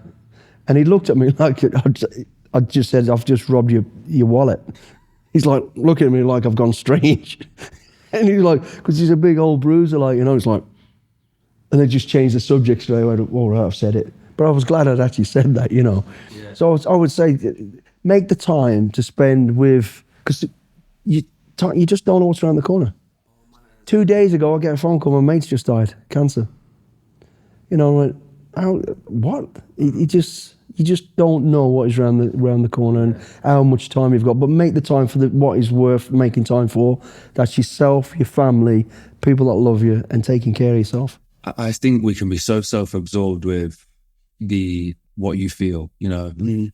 If I was, I feel, you know, I feel I love my mum, and I do. I love my mum so much, but expressing that to somebody is really important. Yeah, it is. When somebody tells you that how good that feels, we forget that they need to receive that too, and they need to feel that too.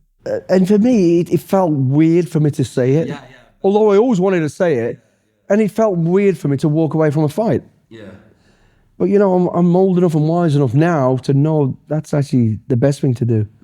And I was saying, if I could take a step back now and change, I would change that. don't do the stupid things of, you know, proving yourself to be this tough guy. Stay away from that.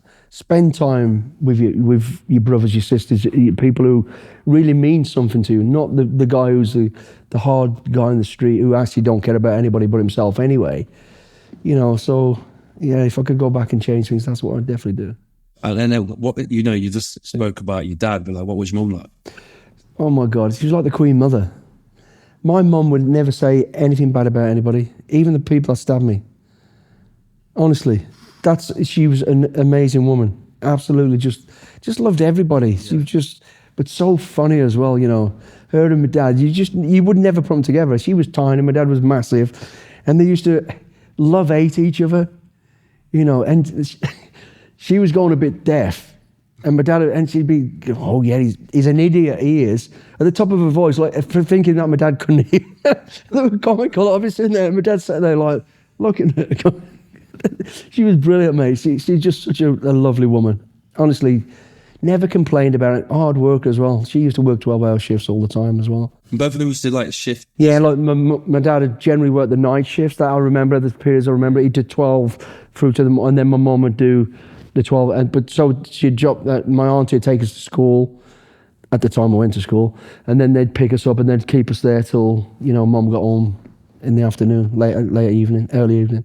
And we had nothing. We still, and I look back at it now and both working all the time. So we were poor, but it was a very loving family. And I remember we had a black and white TV, and we didn't have a license for it. At the time, every time somebody knocked the door, my dad would be like, don't answer the door. He'd go to the TV, pull the plug off it, literally pull the plug off it, put like a carpet thing over the top. And we had a cat called Tommy, a ginger cat. I'll never forget it, big fat cat. And he'd pick it up and put it on top of his carpet, on top of the TV, and he wouldn't get off because it was warm. So he'd just lie there. So I think they came around a couple of times, the TV detector van, the guy would walk and go, you got a TV? He goes, yeah, but we don't use it. Look, it's not got a plug on it. And he wouldn't go because the cat was on it. He'd go, oh yeah, well, okay. And we used to get away with it. And yeah, that was it, a black and white TV. That was it. You know, I love those anecdotes of when you were growing up, because I don't think, you know, people say they're poor, but the picture you paint is really interesting, I think. Like, your shoes, you used to put cardboard. My mum used to collect boxes. Yeah. We used to have these boxes, and she cut out the shape of my shoe, because I had a big hole in the bottom of it. And I'd have like two pieces of this cardboard, one put in the morning because we'd walk to school. We couldn't afford to get the bus to school. So she had to replace it? Yeah, and then by the time we got in school, throw that one piece out because it'd soak through, and then put the drawing on for the rest of the day and then walk back. Yeah. Wow. And I remember at the junior school, there was, do you remember road slappers, the old plimsolls? Yeah. Black with the horrible things. Yeah. But I remember in the school gym, there was like a tray of, a container of these shoes, spare, that no one was using. If you turn up to school, you don't have any PE kit, they give you a pair of these to put on and then put them back. And there's almost a brand new pair, and I remember seeing it and thought, I'm going to nick them, I'm going to steal them. So honestly, what I did, I knew we'd have to be at school at 9 o'clock. I knew the caretaker would be cleaning that gym floor around about 7 o'clock, and he used to mop it, and the doors would be open so it could dry, you know, before the kids came to school at 9 o'clock. So I remember walking to school to be there before 7 o'clock, lying in the snow, and like a little military guy doing an OP, lying in the snow, freezing, waiting for him to go out of the gym, knowing those shoes were in there. And I waited, and as soon as he went out, I went in there and got the shoes, and I kept them. And I was like, I've got proper shoes now. That's how it was. I think for poorer families, food's a good indicator of like the differences between like you know, class. What would that have been like? So there was 5 of you guys. Yeah, my dad, rabbit stew. We grew up on rabbit stew. Yeah, he would make. He had a big pot. He'd make a pot of rabbit stew, vegetables, potatoes. You know, 'cause it was cheap, and that would be all week. That's what we'd have all week. You'd sit at the table. He'd give you a bowl of it, and you'd moan, and he'd only let you moan once. You go, you don't want it? Is there anything? No. Give it, tip it back in the pot, and that was it. And there's no going back on it. Honestly, you'd be like, then you'd be starved. You didn't say it the second day, you'd take it. That's what it was like. And every now and then, I remember having a piece of bread with dripping on it. You know, that would be like your lunch to keep you going for the day. Or bread and butter with sugar on it. Sugar, bread and butter. Yeah. Oh, yeah, it was, but I don't know, it just seemed the norm to me. I wanted to pull it back to your career, the addiction to work. Was there a reason why you were so, I think that's a DNA thing from my mum and dad. They were just, their work ethics was just unbelievable. From a young kid, I had a paper round to working on the milk floats, 5 o'clock in the morning. I can't remember what age, 12, 13, whatever it was. 5 o'clock in the morning, get on the milk floats till, 7:30, 8 o'clock, and then back, and then to school, and you get a few quid. And I always remember, I'd give it to my mum. It was like, I felt like I needed to help her out even back then. And my brothers were the same, and my sisters, we were all doing little jobs and stuff all the time. And I remember, I got a job at 15, which was totally illegal. I was in and I think at that time, I look back and I went, how come my dad let me do that? I think my dad was actually, and my mum were relieved. They knew where I was for 12 hours in the night, instead of waiting for the door to be knocked. He's in hospital, he's been stabbed, or he's been in a fight again, or he's in the police cell, the police are holding him. They're right, he's in a factory. And I think to them, and I'd set myself to, as long as I don't get another criminal record, I'll go in the army, I'm going in the military. I think to them that must have been a massive relief. We know where he is, and he's going to keep that going now. Instead of going back to school, let him do that, and then he's going to go into the military. It was a massive relief to them. And, but that work ethics was always there. Yeah. I remember walking, even at 15, before I got that job working on the nights, I'd walk hours and hours and hours to, all around our county to where I knew there's factories and stuff, asking if there's a job I can have. I remember doing it. I remember doing it. I was in work from being a kid. I never really stopped being in work. So going into the army was no big deal to me, to be wet, to be cold, to get up early. I'd already had all that. That's normal to me. So is it environment then? You think it's the environment you grew up with put you in that position? Definitely. It made me who I am and gave me the foundation for what was to come next, which a lot of people coming from a more privileged background suffered with.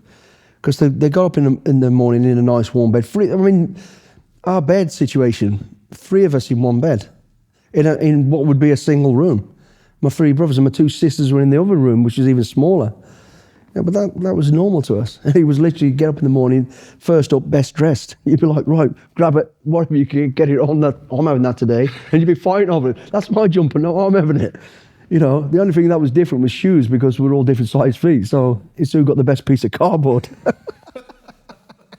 But it was normal, It's kind of a happy household. It was just, I look back and I always think, I always used to say, as becoming a parent myself, I don't want my kids to have to not suffer, but go through what I'd gone through.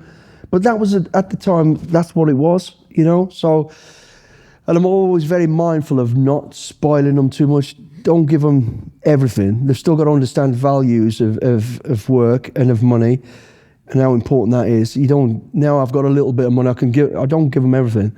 You've still got to go and earn it, You've still got to... It's tough though, right? Yeah, it is tough. I think my missus would probably tell you different, or you too soft. Yeah. But I don't.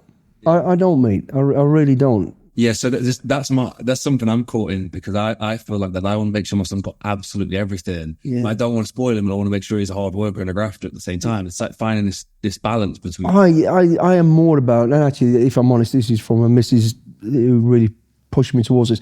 You're better off giving them an experience. Yes. Than an object or something, than the latest phone, the latest thing, taking them on a holiday somewhere, taking them skiing, taking them swimming, taking them canoeing. That's more important to them, and that's what they really love. And that's what we do, It's harder now for me. The kids are growing up. So I'm now becoming a parent really for the first time with the grandkids, because now I've got the time to do it. But you'll see, if you look at I have the kids in the river in fucking February, mate. I had him up the Penny Fan the weekend. It was 2 foot of snow, but he's up there, 6-year-old running up there, and I'm like, I'm not going to let him walk back. He's fucking running, and they love it, and that's what is important. Those experiences, because when I am gone, they go, they're not going to go, I always remember that Dad had the iPhone 13. Oh, Granddad. No, they go, yeah, Granddad always had us out in the woods. He had us out in the canoes. You know, that's what I want them to remember. And hopefully those values they'll carry back to their kids and their family. I think you said this actually, and it was a perspective shift after you'd finished working in the military. Yeah. That you wanted to make up for not being the best father. Yeah. Because you was working so much. So you worked towards being a great father for your grandkids. Yeah. And I kind of, for a while, I fell into the trap of trying to buy love. What I mean by that was, you know, I weren't there for the kids as they were growing up because I was, and you know, 90% it was not my fault. It was the work I was doing. There were times I could have probably made a bit more effort, you know, because an operation would be going on and I'd volunteer for it like a lot of people do. You didn't have to. You could have had a bit more time. I wish now I hadn't have done that, but that's what I did. And then you find, like, I left the military. I've got a half-decent job. I was earning money nothing like you earn in the military because the money in the military is terrible. I was earning a decent wage and I was trying to always give them money and buy things from them and to gain their love. And I realised that's not, they don't want me to buy their love. They want me to spend time with them and talk to them about what I have done, where I've been, like the time I missed out with my parents. And I remember, you know, I might have already told you about this. The reason I wrote a book was my being out one night with my middle daughter from my first marriage was, she's waiting downtown while I'm there with all my mates, regiment blokes, lads having a drink and stuff, as you do. Blokes just tell stories, don't they? She comes to pick me up and she's like, are you ready to leave now? Yeah, I'm ready to leave. 2 hours later, we're still there drinking. I'm having one for the road, as I do. And she's waiting and I'm thinking, oh, she's going to be peed off. We get in the car, we're driving home, she's crying. And I went, look, I'm sorry. It was just, I don't see the lads that often. I didn't mean to keep you out this late. And she says, no, I don't care you kept me out, Dad. She says, I've just realised how much we don't know you. And I sobered up like that and broke my heart. I went, what? She goes, I've just stood there for 2 hours and listened to all your mates tell stories about you or with you, and we know nothing about any of that. Not one thing. And fucking hell, it really sobbed me. And I thought, Jesus Christ. So I do try to tell them. I made the effort to tell them, and I thought, I wrote my memoirs, and I thought, that's why I wrote the book. I thought, I'd already told them, but then I wrote it down as well. So, yeah, that was tough. But then you realise, fucking hell, that's the same with, you know, I didn't make the effort with Mum and Dad, and yeah. Is there any regrets with it? Yeah, and not being around more, yeah, there is, but I can't change it. It is what it is now. You know, I've got to accept it. I've got to own that. I've got to always carry that burden, that pain, which it's sad sometimes, you know. I miss their, probably like I miss them in their sports school day, their pantomime, their plays. I missed all of that stuff. I never seen any of that, you know. Do you think it's hard to break the patterns of our parents? You know, because you don't. I guess subconsciously you are replicating what they do because it's in your DNA, and maybe that you just don't think about it. You know, I was too busy living the selfish life of being this SAS soldier who wants to do. You think you're out there doing great things, and you are for the greater good, but you need to be doing things for what is more important, your own family close to you. And I think I neglected that bit of it, you know. But I think it inherited a bit of it, I guess. You know, not to blame. The only person to blame is me, you know, because I had a choice. I could have been a bit smarter about it and went. But you don't realise how important time is.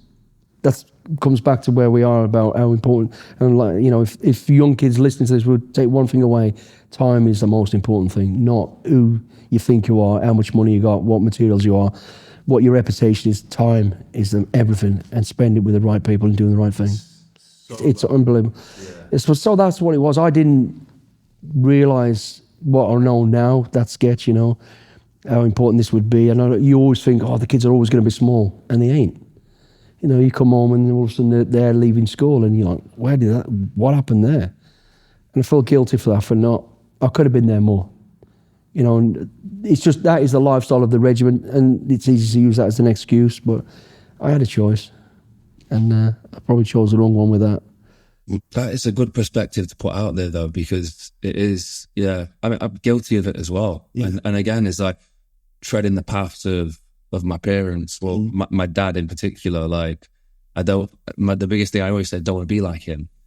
And, you know, there's certain paths I've treaded that similar to him. And I do, like, I feel like, again, down to me, it's my choices, but, and especially with the kids, like my son, like sometimes he'll be a footballer and I feel like he's a footballer next time I see him or whatever. But, you know, it could have only been a few days, but it is so important to spend the time. Yeah, you don't have to be there every second of the day. But, No, exactly. But, you know, there's important parts of that life as a grown-up you need to be there for. They need to feel you're there for them as well. They, you know, they need to feel that you're there for them for sure. Yeah, there's a quote actually that I wanted to, you would have heard it before. Tough times create tough men. Strong men create easy times. Easy times create weak men. Weak men create tough times. You know, I butchered that because it's supposed to say tough times create strong men. Strong men create easy times. Easy times create weak men. Weak men create tough times. And the cycle just continues. Yeah. Is it a necessary evil to have to go through something tough, become a great guy? Is that a necessary evil? Absolutely is. It's necessary to fail, because failing builds resilience. You know, if you, one of these people, imagine if somebody who never gets anything wrong, you never really tested, you never really grow, you never really improve. That's what you think you are, that's maybe what you are. I think it's important to go through hard times to realise the value of what is important to you, the simple things in life that are important to you. And it's important to, again, to fail, to be knocked back, to show your real character of how you respond to that, how you get up and go forward again. You know, so it is, yeah. And I think that's what helped me and the people like me who had my sort of background, going through those hardships, helped us in the next phase of our life to be one step ahead of a lot of people, because you've got all that experience of having hardships. So, yeah, absolutely. That quote is spot on, really. They got some of the guys you work with on SAS Who Dares Wins. They've got that similar. They've wanted to make good in the world, you know, Sure. with mental health and all those kind of things. Again, is that something that you guys speak about? You know, when you're in community with each other, you know, maybe having a whiskey or whatever it is. Do you speak about wanting to do positive in the world and want to do good? Is it something that's like an active conversation, or are you just doing it naturally? I think we're just doing it naturally. You know, that's a good question. I don't think we've ever sat down and... No, I think we just all do it naturally. I think we all realise now we're in a great position to have this platform to be able to do a lot more than we'd ever be able to do, you know, any other time. But we don't actually ever speak about it, what we do. We always, you know, you might have a bit and go, what are you doing next? Oh, I'm taking a couple of blind people over the assault course for raise money for the guy.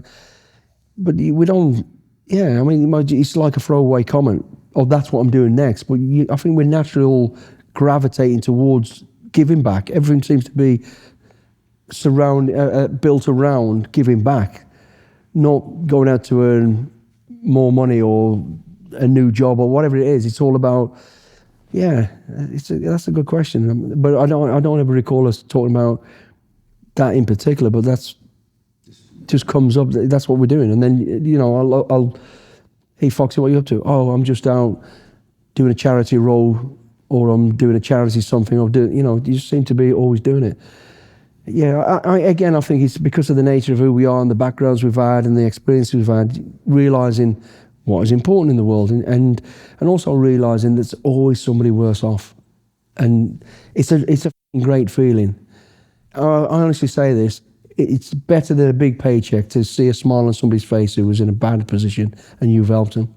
When I see the kids in school in Haiti, you know, because I've seen, for my example, those kids I say I had a poor background.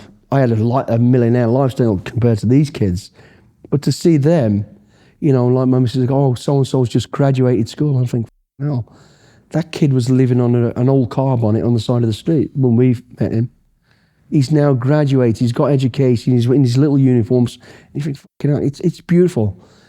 It's like if you are Murray and Terry, oh, that's another £1 million. It really is. And I think for a soldier, that is the greatest payback, is to be in a position to help somebody else and know you don't have to be patted on the back for it. Inside, you know, that's a great feeling. And it really is. It's brilliant. I say when I sit down and I think 70% of what I do today is charity work. You know, whether it's sending somebody a message or, you know, doing a speech for somebody or doing a run for somebody or doing something. It's brilliant. It's great to know that that's helping so many people. Would you say to people who go, well, I can't, you know, you're Billy Billingham, you can have change on people, but what am I supposed to do? I can't. Well, you can. I'm fortunate because of this platform I got to reach out to a lot of people. If you, as whoever you are, help somebody, whether it's somebody in your family, one person, it's the same equivalent. You know, I just happen to have a platform right now that can reach a lot more people and help more people. But that one person is where it starts. That's the foundation. That's the building block. Everything's a building block, you know. So, yeah, it doesn't matter who you are. You're Sean Penn. So what? I'm Billy Billingham. We can all do something. And just to know that you can do it and go out and do it, it's just a great feeling. Fantastic feeling. I did the giving without expectation as well. Yeah. It's a huge thing, yeah. Like not wanting anything in return for it. Yeah. You know, I look at why do I do what I do and why do I feel the way I do? And I'll always go back to that story of 9 years old stealing that old man's hat. Why did that old man not give me a fucking good hiding? Why did that old man put time in for me? Not just for me, but for all these kids. You know, a sacrifice to him, his family. He could have been at home with his family having a better time. And because it must have cost him money as well to rent that boxing gym and get that kid together. Why did he do that? And I'm now that old man. He did it because it's a good feeling to be able to help somebody else. He might have had a tough upbringing and thought, I don't want these kids to go down that road I'm going down. And I try to do the same now. And that's how I feel. I keep going back to where my life is now and what I'm doing. I'm not interested in this stardom shit and all this. I am interested in this platform getting bigger to help even more people. And I don't have to advertise that. I don't want to advertise that. But that's what I want to do, you know. And that's what that old man did, you know. On the scale he could do it. And then the knock-on effect is changing your life. And then I talked to some, like you say, I talked to Fox. Fox is doing the same sort of thing. Mm. And, you know, Rudy and Chris, they're all doing something to give back. And it's nice to be able to do that. And that's not just the military people, that's, you know, all good people. You know, you've seen a lot of evil in humans as well throughout spanning your career, you know, real evil. Nasty, real. Do you think it's innate in human nature to be compassionate though? Like, do you think that's our default setting is to be good or to be kind to others? Or do you think you can fall on either end of the spectrum? I think you can fall on either end of the spectrum, mate. I think, you know, it's like everything we always say, you all have a choice. It's whether you choose which part of that path you want to, you have that choice, you know. I do feel you can't change everybody. I thought you could, you can't. Some people are just naturally bad people, you know, and I'm seeing it more now with what I'm doing, which obviously we can't. I'm seeing some people you just cannot help. No matter what you do, they don't want to help. They want to be. I wonder, when the doors close and sat on their own, do they actually sit there and show their true colours and go and maybe break down, have a little cry and go, I wish I could change it. But they've built this persona that people think, you know, this reputation and they can't break out of it. I do wonder. Do you think they were born that way, or do you think it was developed over? I think there's a bit of both. You know, there's a bit of that DNA, the 50-50 thing where it's in there, but then you've chose that route and just don't want to change it. And like I say, I've seen some people who you just don't seem to be able to help. And I do ask myself the question, I wonder really, when they're not around anybody, I have to put this charade up in front of people, are they really, really, really like that? Mm. You spoke about some of the guys on the show. Rudy, like he seemed like a great guy. I spoke to him a few times. Foxy, you know, some of the work he does incredible. Is it you guys are genuinely the community of, like, are you friends? Do you actually hang out? You know, yeah, we do. What we want to know, yeah. It is. It's brilliant, mate. We have such a good time together. It's enjoyable, honestly. You know, I've always said, if you're getting up and going to work and you're like, oh God, I've got to work with them again, I wouldn't do it. Again, I'm not wasting my time doing suffering, not for money, not for anything. I love going to work. We all do. We have such great banter, honestly. It really is. It's what the military really is about. The camaraderie and the fun and the fucking dark humour we have. It's relentless. You know, and it's brilliant. Honestly, we constantly rip into Rudy, and he loves it, and he gets us back. He gets us as well, but you know, we beat him down. And again, you know, there's that bromance amongst all of us. We do really take care of each other. It really is great. We're even now can't wait to get back together, to want to do the program, but to get it back together. You know, it's great fun. It really is. It's not, you know, there's no animosity. It's a shared everything. Like, you know, we're all equal on that thing. When we just have, it's just brilliant. It really is. On and off camera, all of you who I've spoken to have spoke very highly of each other. You know, off camera as well. Like, a lot of respect. No, I mean that from the bottom of my heart, mate. It's just, I would say if I wasn't, it's brilliant. It's real good fun, mate. Honestly, I mean, it's kind of getting that exciting moment again now because we're all coming to. We're filming soon. We're all coming back together again. Yeah, we've got the Mad American and fucking the crazy Northerner Chris and Foxy and Mad Me, I suppose. Honestly, it's great. It really is fucking fun and banter. I mean, an example of how crazy and funny it gets. That show is hard work. We work, you know, when those students, recruits go to bed, we've still got a couple of hours work on top of that. That's when we do all that. Talking about 18 Division 1, you probably get 5 seconds scene on the show where we do the prayers room. We literally talk about every single person. That doesn't take place until they're all in bed. That's late at night, you know, so we're all knackered. And again, I remember on the one in Vietnam, it was really hard work because the conditions were really bad as well. We'd been caught up in a fucking, you know, a typhoon, and it was hard. And we're 2 shows in, exhausted, and I just remember it was about 4 o'clock in the morning. You could hear somebody clipping around, and then you just hear this voice, and it's Foxy's voice, and he goes, "I have always dreamed of opening my eyes, seeing a skimpy little ass in tight little panties, but not fucking yours, Rudy." And there's Rudy skipping around, going to the fridge and back, and then like, go to fucking bed. But I just, you know, lying there exhausted, and it's just brilliant, honestly. It sounds like from the get-go, you know, all you guys have had a very, very strong say to the producers of the show that this is how it needs to be, otherwise we're not doing it. Yeah, and that's not like kind of being, it's my ball and you're not playing with it. It's based on, we have to keep the authenticity of what we're doing and why we're doing it, you know, and you know, we compromise on stuff because there's certain things they want to put in. We go, we'll sit around and go, how would that relate to something that we might do? And you generally find a way, because we do, you know, we do physical stuff, we do emotional stuff, we do in the regiment, you know, to build you up and that. So if we can fit it in, we'll fit it in. But we do have a very, very strong say on it. If it's something that is not compatible or right, we ain't doing it. And to be fair to them, they might put up a bit of a resistance, but they're soon back down because the 4 of us got now. That ain't happening. That's not happening. Have you ever pushed it too far on the show? In terms of what? Safety, something that's probably not TV-wise.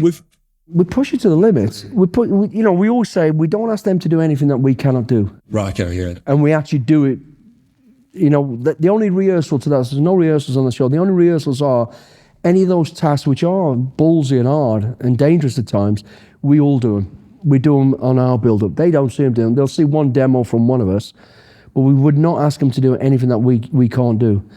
And again, when we do those prayers of a night, we analyse every single person. We know really, you know, that person has got a phobia with water. So on that water task, we'll be a little bit more alert and ready to react to, and probably not push that person as far as you push somebody who just doesn't care about the water.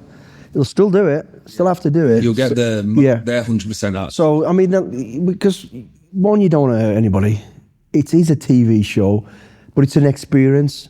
That's the way we look at it. We don't even think about the TV show. It's an experience for these people. You know, it's for them to get the best out of it. Fucking hurting somebody and almost killing them is not a good experience. All that will give you is more of a phobia and more fear based on, you know, not ever wanting to do that again. So it's challenging, it's scary, it could go wrong, but we mitigate as much of the risk as we possibly can.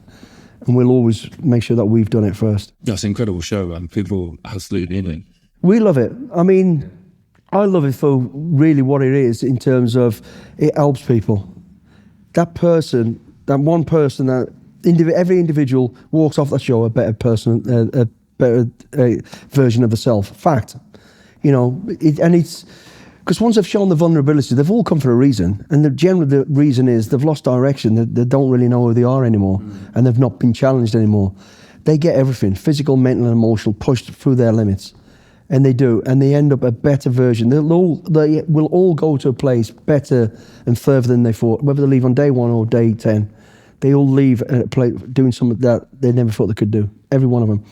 What I love about it, the mirror rooms when their story comes out, which we don't know anything about, by the way. Really? Yeah, wow. You're not allowed to, because then it becomes biased. You know, you'd see false impression.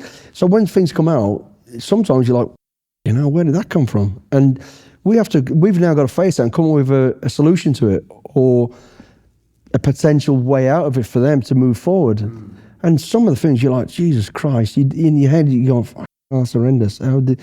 But you got to keep it composed and go, right, okay. The easiest way out of all of it, and it's the truth, is it's already happened. It's already history. So as dark as it is, the only way you can go is forward anyway. So there's your answer. So that's always going to be the answer. So there's always an answer. But some of the things that you're like, whoa, I'm not ready for that. You know, I was not expecting that. So, and what I love about it, once they've got that moment done, it's like, mate, honestly, it's like they just jettisoned the house off their back. And they walk out that mirror room feeling so much better. They've got nothing else to hide anymore, nothing or be worried about. It's done. And what I also love about it, later on, as that show goes out, mine and Fox's and the rest of the guests, their phones go mental, going, my God, if so-and-so can talk, because the celebrities, they're all followed by our young kids and stuff. Yeah. If they can talk about it, I can talk about it. You've really helped me. And honestly, it really helps so many people. Mainly mentally, you know, going through mental situations, but all sorts of other situations as well. You've given us an option, and it's brilliant, mate. I've got messages from people who've been close to killing themselves. Fox has got the same. And that's all because of that show. And generally that part, the mirror room where those stories come out. Or it might be somewhere where you know, I've said something to somebody, or Foxy or Chris or Rude said, and people go, wow, that's brilliant. And you get so many messages. And that's what I love about the show. It really is, honestly, it's brilliant. And the camaraderie we have, it's like being back in the unit. No, the shared stories for me. Yeah. Everyone is different. So if I can draw a parallel between somebody a little bit more than the other person, that message is going to probably land better with me. If they've experienced something or been in a similar situation or grew up in a similar area, I mean, it's helpful to hear those stories for sure. Yeah. You know, and it's also just what these guys are willing to put themselves through. Or not. Yeah. So it's super interesting as well, especially when the story is attached to it as well. Because I find when someone's been from really traumatic experiences and difficult times, they usually got a little bit about them that, you know, they've got a higher pain threshold. They can put themselves through a tougher situation. Yeah. I know there's no space in the military for ego and bravado and that kind of stuff, but is there a common link for the tougher people that you find yourself when you've been, you know, training people? Or... Yeah, again, the tougher people have been through hardships. Yeah. And that is the common thing. It is something you see. It's been through, yeah, absolutely. They've been through something dark and traumatic and painful. And I guess they look at whatever you do in the future can't be any worse than that. And it gives them that extra boost and drive to go through that discomfort again. And it makes them stronger and better. Yeah. Similar to on the show. Yeah. A lot of the winners who come through and I've been through pretty tough times in the past, and now they've let go of that pain they've been dragging along with them, and they've got more energy and more drive to go to another level which they weren't expecting to. And the reason they couldn't get to where they end up on that show is because they've been dragging this thing behind them, and then once they've been able to talk about it, release it, and now I can move again, I can breathe again, and they do. So that's something that, if you've got a perspective on this then, because speaking to a lot of people, and similar experience to myself is that when I've been through a difficult time, or spoke to people who've been through difficult times, that pain that they felt is a very powerful energy. It's like, you know, big motivator factor, because you went through this traumatic time, painful time. But I always feel that it holds you back in a way as well, because you're not healing from it, you're not letting go of it as well, and it does like a drag in a big way. Is there with the show, or with for the military, is there something that people are doing, like they're sharing it, they're letting go of it? When they get to the other side, are they more powerful? Do they have better, Yeah, they are. They're better for it. I mean, the thing is, once you've let it go, there doesn't need to be a slow process of now building again. You've got to move fast. Drop it, cut it, and run. And there, if I can just sort of relate that to the show, when they come out with that trauma and stuff, there isn't then a period of cuddling and being nice. It's done. And that helps a lot, because you haven't got time to dwell on it and think about, it's dropped now, it's gone. Now I'm being pushed again as if it's never happened. He's still being screamed and shouted at again, pushed to the next thing. And by the time they get to the finish point, they don't want that soft approach anymore. It's gone. It's already gone. They've already moved on. And yeah, I mean, and that, again, is very obvious on the show when you see the people in this dark space not getting the best out of them, and then bang, this out, situation done. There's no soft spot. There's no delay from releasing that trauma and slow build up again. It's done, and move at 1,000 miles an hour again. And yeah. I think you're right. It's dragging away. It does feel like dragging away. You're dragging it heavily, and then you've released it. Then there's no slow process between that. Yeah. It's got to be a fast recovery. Yeah, and you still have the perspective of, I'm able to overcome this pain or go through I know I can go through hardships because I've experienced it. You had this near-death experience with a knife. Yeah. And it had this huge shift, in your life. I was curious as to, being in the military, I'm sure you came to similar near-death experiences, or, moments that were quite close. What are the thoughts that have gone through your head? Have you ever found that there's been a similar thought each time go through your head? I actually don't. I think that moment of where, the knife thing really scared me into realising what I am and who I am. Everything thereafter, I've been shot at, I've been blown up, I've been in vehicle crashes that you could put. I've never had the same feeling ever again. It's just like, all right, that happened, but I'm still here. Let's go again. I've never really thought much about it or dwelled on it. Particularly, obviously, at the time it's happened or it's about to happen. You're in a situation and things could go wrong. I never have a thought of fear about anything. Just get on with it. Done with it. It's in the cold light of day sometime, or now and again I'll have a beer and think about it and just go, ooh, a cold moment. Shit, how did we get out of that? And that was awkward. I would not want to do that again. So it's I've never had that same feeling and emotion since that time. Wow. Never. That was it? No, yeah, honestly. Wow. That was really a cold, slow, painful moment of realising my life's just about, I've just nearly lost my life, and seeing the pain around me and all that combined together. I've never had that since. You see, so after that point... And I've been in situations as close as that. Yeah. And no, it's just, I don't know, it's weird. It's never bothered me. One of the biggest things I think in the book, well, it's just yourself actually. Throughout you as a kid, you were quite a smaller kid, slimmer than than most, and even in the military, you weren't like the big. There's all these big guys around private security. There's all these giant security guards around, all this kind of stuff. And you've always spoken so highly of, it was your mind that set you apart from everybody else. Could you speak on that a little bit more? Like how can you explain to somebody that your mind can be a strong tool in literally physical altercations, life or death situations? I'm one of these people who, I don't take anything for granted. I kind of feel like if I'm boxing a certain opponent, I know I can beat him, but I never say that to myself. I always take it as, this is my first fight and this kid is probably as good as me. So I'm always very humble about how I think about what I'm going into. Even if I've done it 1,000 times and never failed it, I'll always think this could be the one I fail. So I always have this sort of personal risk mitigation in everything that I do through my mind. I always think about it. I always think, be aware I could get this wrong, and it keeps me sharp and on my toes. But be aware, I'm not afraid of it. I'm going to give it a go no matter what. You know, I also have that drive. I'm not scared to be knocked down. I'm not scared to be knocked back. I'm still going to go at it. I'm going to try and reach that goal, whatever that goal may be. I just say to myself, and I just believe in it. And I know, but I've always got that part of my mind where I think, if I fail, it's not the end of the world. You know, it ain't what I wanted, but so what? I'm going to go again. And as long as I've got that, I'm not afraid to. I'm not worrying about failing. All I'm thinking about is winning, and that generally is enough to get me to the place I really want to be. Does that make sense? It really is. That's how I look at everything. I go, well, so what? You know? Yeah. You know, I remember looking at all these people, 283 people on selection, and looking at them all going, fucking hell, they all look bigger, they all... Okay, let me keep that in the back of my mind. Maybe I'm not, but I ain't going to give up. I'm going to give it my best shot.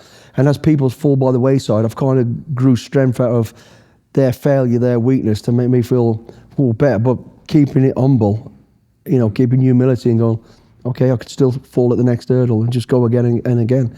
And I always think about that, you know, no matter if you've done it 100 times, it's not a done deal. You've still got to do it all again, and always treat it as the first time, and with respect, and, you know, never underestimate your opponent, never underestimate what is in front of you.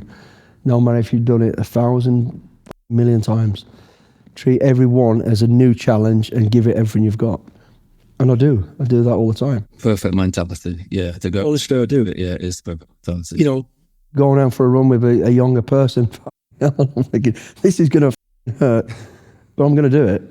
I'm still going to do it. You know, now you've mentioned that, you've reminded me of something I need to ask you. Yeah. So at the moment, I'm training for this event, and Yeah. I'm going to be walking a stone from Inverness to Nottingham. So it's about 400 something miles. It's on my back. stone. A stone, yeah. For the first leg, it's like 20. As in a lump of fucking concrete. rock. Yeah. Okay, right. Or a stone in weight. Okay. So the first bit of it, it's about 100 kilos on the back. Okay. And I know last time we spoke about rucking, and I feel like some of the weights you talk about carrying, some of them got quite heavy loads at times. 120, 140 pounds. What's the trick? Am I trying to get the load high? What's the tips for people to ruck? And I'll tell you, mate, for the thing with the weight is all really strength through your back is from the top down to sort of your lats, if you know that midsection from your shoulders down. So that's where that weight needs to be. You know, you carry the world on your shoulders. There's a reason you say that, because your fucking shoulders are the strongest part. If you've got that weight uneven or down the back, I've repeated times, as you're walking, it's kind of bouncing into it and it's pushing into your spine, and it's gonna f you up. So for you, with your ruck, pack it up with like your sleeping bag, all the comfy stuff that's going to be in the small of your back, your warm clothing and all that sort of stuff. And then the next sort of thing wants to be whatever else, your food and everything else, but the rock's probably going to squash it. And then the rock really needs to be at the top bit. right, so Yeah. And your shoulders are going to hate, it's going to hurt. and you just got to grin and bear that. Yeah, just grin and burn it, mate. Yeah, just put your head down and just go, say to yourself, when the pain comes, it's a passage in time. Yeah, it does pass. It's a passage. Yeah, the first mile I was being a bitch. How are you training? What you want to do, mate, is do it with weight, but go like down to where there's like the Malvern Hills and just slowly zigzag up and down, up to the top. So you're on left and right. Don't try and go direct, because the pressure's straight down your fucking knees as well. Same as when you're doing this, carrying and running. Don't run with it unless it's a slight incline, and run sort of zigzagging. I'm telling you, because otherwise it'll fuck your hips. Oh, I feel battered. I don't feel great this week, to be honest. I mean, it's catching me. But the best training for it will be going up and down hills. Up hills, more going up hills than coming down. Down's going to fucking hurt. But it really, and then on the when you're on the flat, you're fucking gliding. Then you won't even think about the weight. And you said you've done like 60, 70 Ks before as well. Yeah. On those longer, any tips for those kind of ones? Just get someone in your head that is totally unrelated to what you're doing, and think about it. Think about how you're going to pay your next lot of bills, someone that pisses you off. How are you going to get that sorted? And find a solution to something you've been trying to do for a long time, and have that.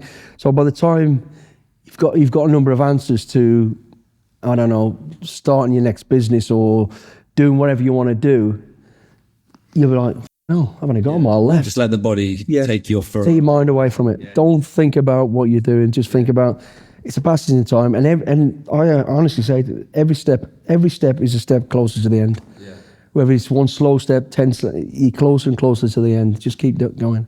Okay. Don't wish it away, because enjoy that moment, as weird as that sounds. But just have something here that distracts you from it.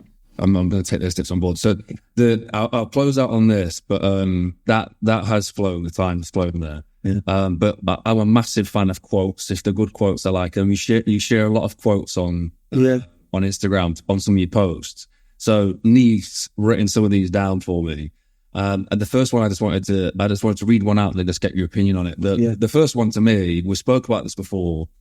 I don't know if people listen to this correctly, and I hope they do. Always a little further. Yeah. Always a little. It's my mantra every single day, mate. You know, whether that's you going for a run and you don't feel like you want to run, just go for it. Just do it, and you can do it. And that always a little further. It helps me. If I'm going to use the running sort of scenario, I'll get up in the morning. I don't have a plan of how far I'm going to run and where I'm going to run, as you probably know. But I'll go out there and I feel I can't justify having done anything until I feel a little bit tired, a little bit worn out. So I'll say, right, okay, I'm going to run 3 miles. I can see the 3 mile turnaround point. I go, all right, I'm going to go 4 miles. I'll go another mile. Then before I know it, I've ran out 6 miles and I've got another 6 miles to run back. So that's that little further. It's always there, subconsciously pushing me anyway. But in everyday life, it's just about giving 100%. Just always do your fucking best and try and go that little bit further, like, you know. I love the idea of, for me, I've had it in a mantra in my head sometimes, and sometimes they're always a little further to me. If I'm just never giving up. It's a step, as long as there's one more step, and then another, one more inch, one more inch, one more foot, 2 more steps. It's still a little bit further. But that's if someone had a gun to your head, could you do another step? If you can, you can keep going like that in that way, for sure. This is just more of a reality. When it's tough, and it will be tough, don't give up. Yeah, that again related to the always a little further. Just don't give up. Just keep going. I'll tell you what, because your mind will take you to places where your body don't want to go. You can get to a finish line with a broken leg, in pain. You'll get there as long as your mind says, "I'm going to get there." I think that's something the military taught you, because I don't know if the military taught it. It definitely sort of enhanced it.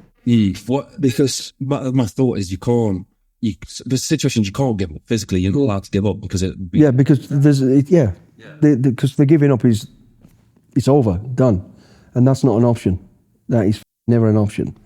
Do you think without facing a situation like that, a situation that the reality is death, could you still tap into that, never giving up no matter? Yeah, you can. You can. You don't have to. It doesn't have to be all about life and death. It's just about, when you say you're going to do something, do it. Do it. And when your mind says, you've said this one, I'm going to do 10 miles, then when you've got an option to give up, it's a weak option when you give up. You can take that giving up option out of the equation. And the option is, I have to finish this. I have to get to that point. Now, whether your fucking feet are blistered, your back is hurting, as you're going to find out, your shoulder feels like one's snapped and the other one's all right, so what? So what? When you get to that finish point, that's when you can address that problem. Let that pain actually drive you on. Think about that pain and don't think about the distance. And then before you know it, you're at the end of the distance. So the mind will it'll take a broken body to a point where, you probably didn't want to go, but you can get there. I'll get my sister to clip this. I'll have it on repeat. That'll be it. I'm telling you, it's gonna hurt. We're like, it's uncomfortable. I don't want to go on. I know you don't want to, but you are going to go on. Your mind says you are going to go on. You're going to get there. It is not the end of the world. Quitting is not an option. No, it's not from the table. Quitting is death. Yeah, that's it. That's quitting. Death. Done. That wasn't your choice. That's God's way of telling you failed. Yeah, that ain't happening. Not today, Satan. It is. It's true. It fucking hurts. I ain't going to say, my missus, I'm not running anymore. That's it. You had that choice. You can do it. You just don't want to do it. And that's it. You can fucking do that. But when you want to improve and grow and build resilience, you've got to go. That pain comes with it. That pain is the foundation, the mortar to becoming a better person and achieving better things. Love that. That's a great quote. It's true. It's absolutely true, mate. If it's easy, it ain't worth it. It's not a challenge, is it? It's not worth it. The growth is in the pain. The growth is in the suffering of the task. And then you know what? You get to the end, you achieve what you wanted to and more, and you feel great about it. Yes, you're still blistered. Now you can't walk because you're blistered. So what? It's only a passage of time. They'll heal up in no time. What's that moment like? Because finishing a tough run, a mission that you sat there, you're blistered, your body's still humming from all the. Mate, when I finished, the last thing you do on the hills phase of selection is basically long haul, is it called? Endurance. It's called endurance. It's about 60 miles, wherever it is, and you're carrying a fucking house on your back. And before I even started it, my knee was out here. I thought, I ain't going to be able to do this. And I could quite easily have gone, I ain't going to do it, because the damage I might do at the end of it, could fuck me up forever. But I wanted to do it. I knew I wanted to do it, and I thought, fuck it, I'm going to take that risk. I'm going to take that pain. I'm not going to make that an excuse not to do this. And then by the time I finished it, my knee was almost the size of my waist. I did it in fast. I did it in a fast time because it was hurting so much, and I knew the quicker I do it, the quicker this pain's going to stop. So the pain hurt me more, and I went faster. And I remember, there was two of us did it in a real ridiculously fast time, but I did it because of the fucking pain I was in, and I wanted to do it. I was going to I was going to tie that leg up behind my ass and drag myself across it. I wasn't going to give up. I don't care. Because I knew I'll find the time. I'd rather got to the end and done it and then be told, unfortunately, you can't go on to the next phase because you're fucking so badly hurt. I'll deal with that next. I want to get to that fucking end point. My mind says I want it, and I wanted it. I wanted it in my heart to say to myself, I'm going to finish this. I could have quite easily, and no one had ever questioned me because you could physically see my knee was fucked. But I just did it. I just fucking went, and it was fucking hurting. And I spent more time moaning about my knee. I knew as I'm moaning, that's another kilometre under the bag, that's another kilometre, another moan. And then me, I'm on at the end of it, it's only 14 hours. Hey! And then I was like, for the rest of the weekend, get out. In absolute agony. Honestly, I could stand up, you fall over. But I thought, how come I didn't fall over those mountains? Because I didn't want to fall over. I could quite easily have done. And literally at the end of it, the next morning, I'm trying to get my shorts over the top of it. And I'm like, and I went to stand up and I'm falling over. I can't stand up. And I thought, thank fuck. Because then my mind had already said, I'm nothing to achieve today. You've done it. But my mind said, I want to get to the end. Well, probably, you telling so he's not giving up. So we may as well carry on. He's not listening. Yeah. All right. We could do this. I honestly could do this for hours. We'll have to set something up. But I remembered that you said this before. So I want to finish on this story. I'm going to butcher the name, I think, here. So I don't... Johan Dubrovnik? No, Johan. And the location was Dubrovnik. Yeah, Dubrovnik is the... Dubrovnik. So this is a situation I find myself in, right? So this guy, Johan, he was a billionaire. We met him through a business deal in the early days, not long after being out in the military. He was an idea. Real nice guy, Swedish guy. Unfortunately, he's passed away now. But... So Johan became a very good friend of us. He knew about the regiment. He loved the history and all that sort of stuff with the regiment. And he used to ask me to do certain jobs for him, go out and check this property he had here, do all this sort of stuff.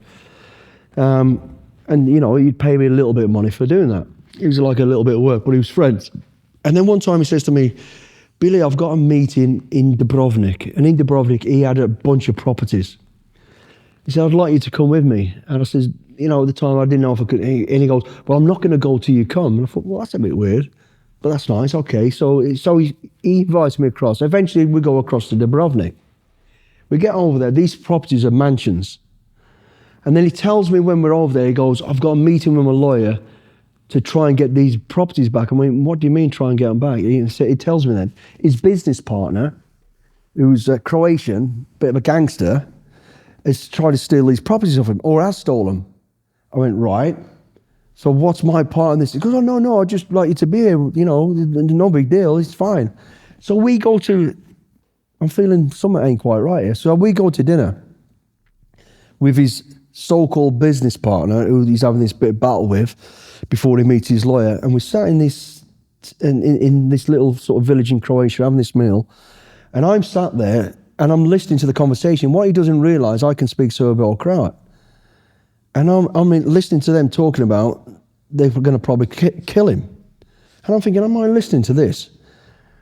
And I ain't saying anything, I'm eating my meal, and all of a sudden this guy, he's only a small guy by the way, but he's got two big henchmen with him, and they're big dudes. And they're both carrying pistols. He's got like a little bum bag on, and they've got pistols in it, and I've clocked it, and I'm thinking, what the is going on here?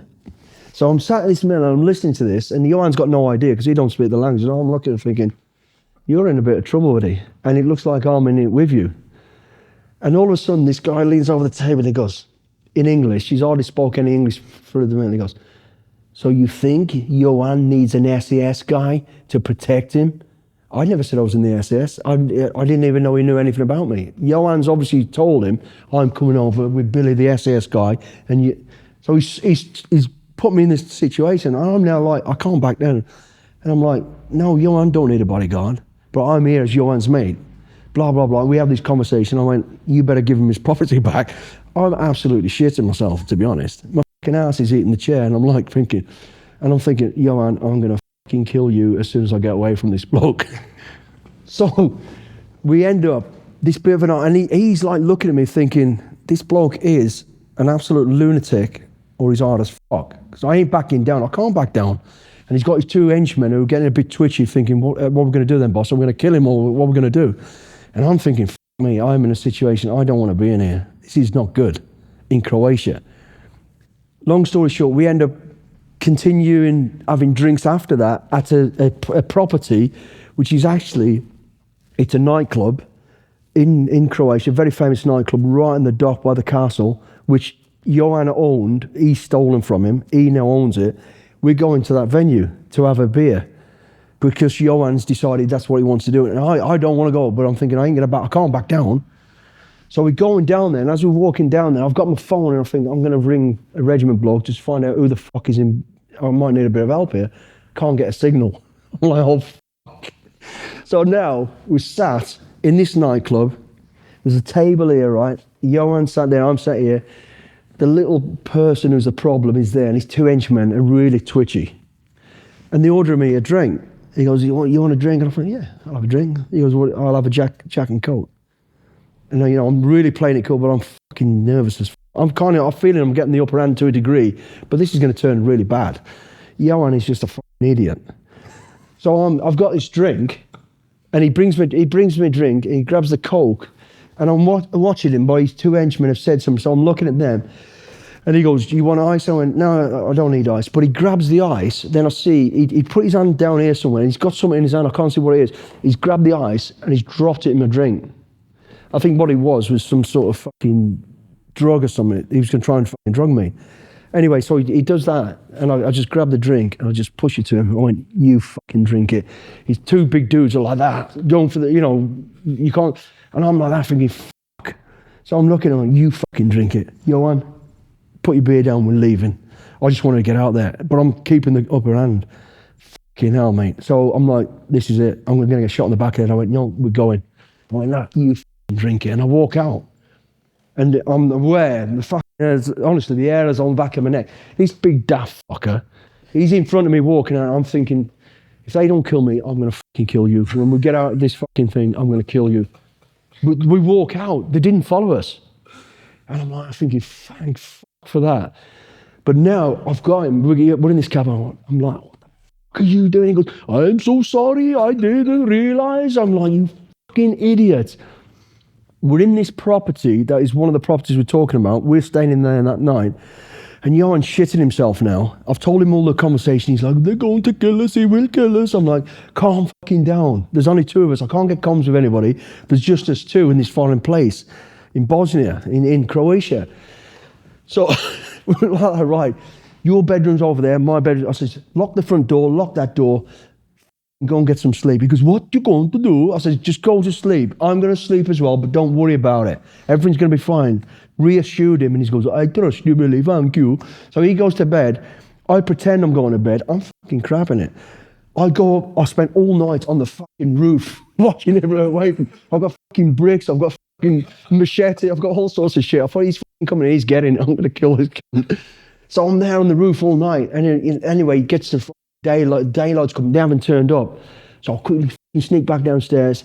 I hear him, I go back into the bed, I'm in the bedroom going, what the fuck has he got me into? How are we going to get out of this? I haven't slept. I hear him getting up, goes, good morning, Billy. So I come out and he goes, is everything good? I says, you're fine, mate. I says, I've slept all right, everything's cool. Don't worry about these people. And as I'm saying it, on the door, I went, oh, fuck. Here we go. This is it. He goes, oh, shit. He goes, what's going to happen? I go, just sit down. I'll fucking deal with it. I'm going to the door and I'm thinking, I know I'm going to open that door, I'm going to get fucking shot straight in the face. But I can't back out. So I open the door and it's some fucking, I don't know, there's a bloke stood there looking all official with some documents. I went, who are you? And Johan's like, oh, it is Daniel, he's the lawyer who supposes he's going to sort this out. So I goes, right, come in, fucking the door quick. He goes in and he comes, sits down, and he said he'd had a message that night from the dude who was going to kill him and just take it anyway. And he goes, he goes, I've been told to sign over the property back to you because he doesn't want to fuck with you. And I'm like, ah. Told her I'd sort this out, didn't I? Like, I'm the man. But I'm like, yeah, all sorted. He goes, yeah, we'll go for dinner. I goes, no, get me a fucking ticket out of it. We're out of it. I was fucking gone. I was like, Jesus Christ, do not ever fucking put. That was one of the worst situations I'd ever been in, mate. Honestly.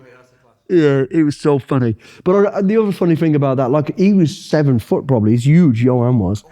Yeah. And we couldn't get a taxi anywhere. There was the only taxi was a smart car. I was that desperate to get the fuck away from here. There's 2 of us in this smart car like that, driving on. I was thinking, fuck, if the blokes could see me now. I think he's prick. You fucking idiot. Honest to God, it was just, I've had cold sweats over that though. I'll tell you honestly, if I've ever been, oh, Jesus Christ. I've been in some bad situations in the regiment. It's kind of fine because I was expecting it. I just was not expecting that either. It really cut on me, honestly. And I'm listening to them. They're talking about doing him. Yeah, And I'm like, fucking hell. And they would have. So that's my Johan Dubrovnik. Amazing. You're gonna have to write. Well, you'll have to start writing them down in your notes or something. Yeah. So we'll have to go through some more stories. Yeah. I think we could talk all day, but there's literally, I think we're on a time cap and the cameras are about to run out and all this kind of stuff. But Billy, thank you so much. No, mate, it's a pleasure. Always a pleasure. In life, it's about you figuring out what is important. You will never get to where you want to be surrounding yourself with people with different journeys, different expectations. So you have to surround yourself with the people you wish to be, and in time, you become it. And it's so powerful.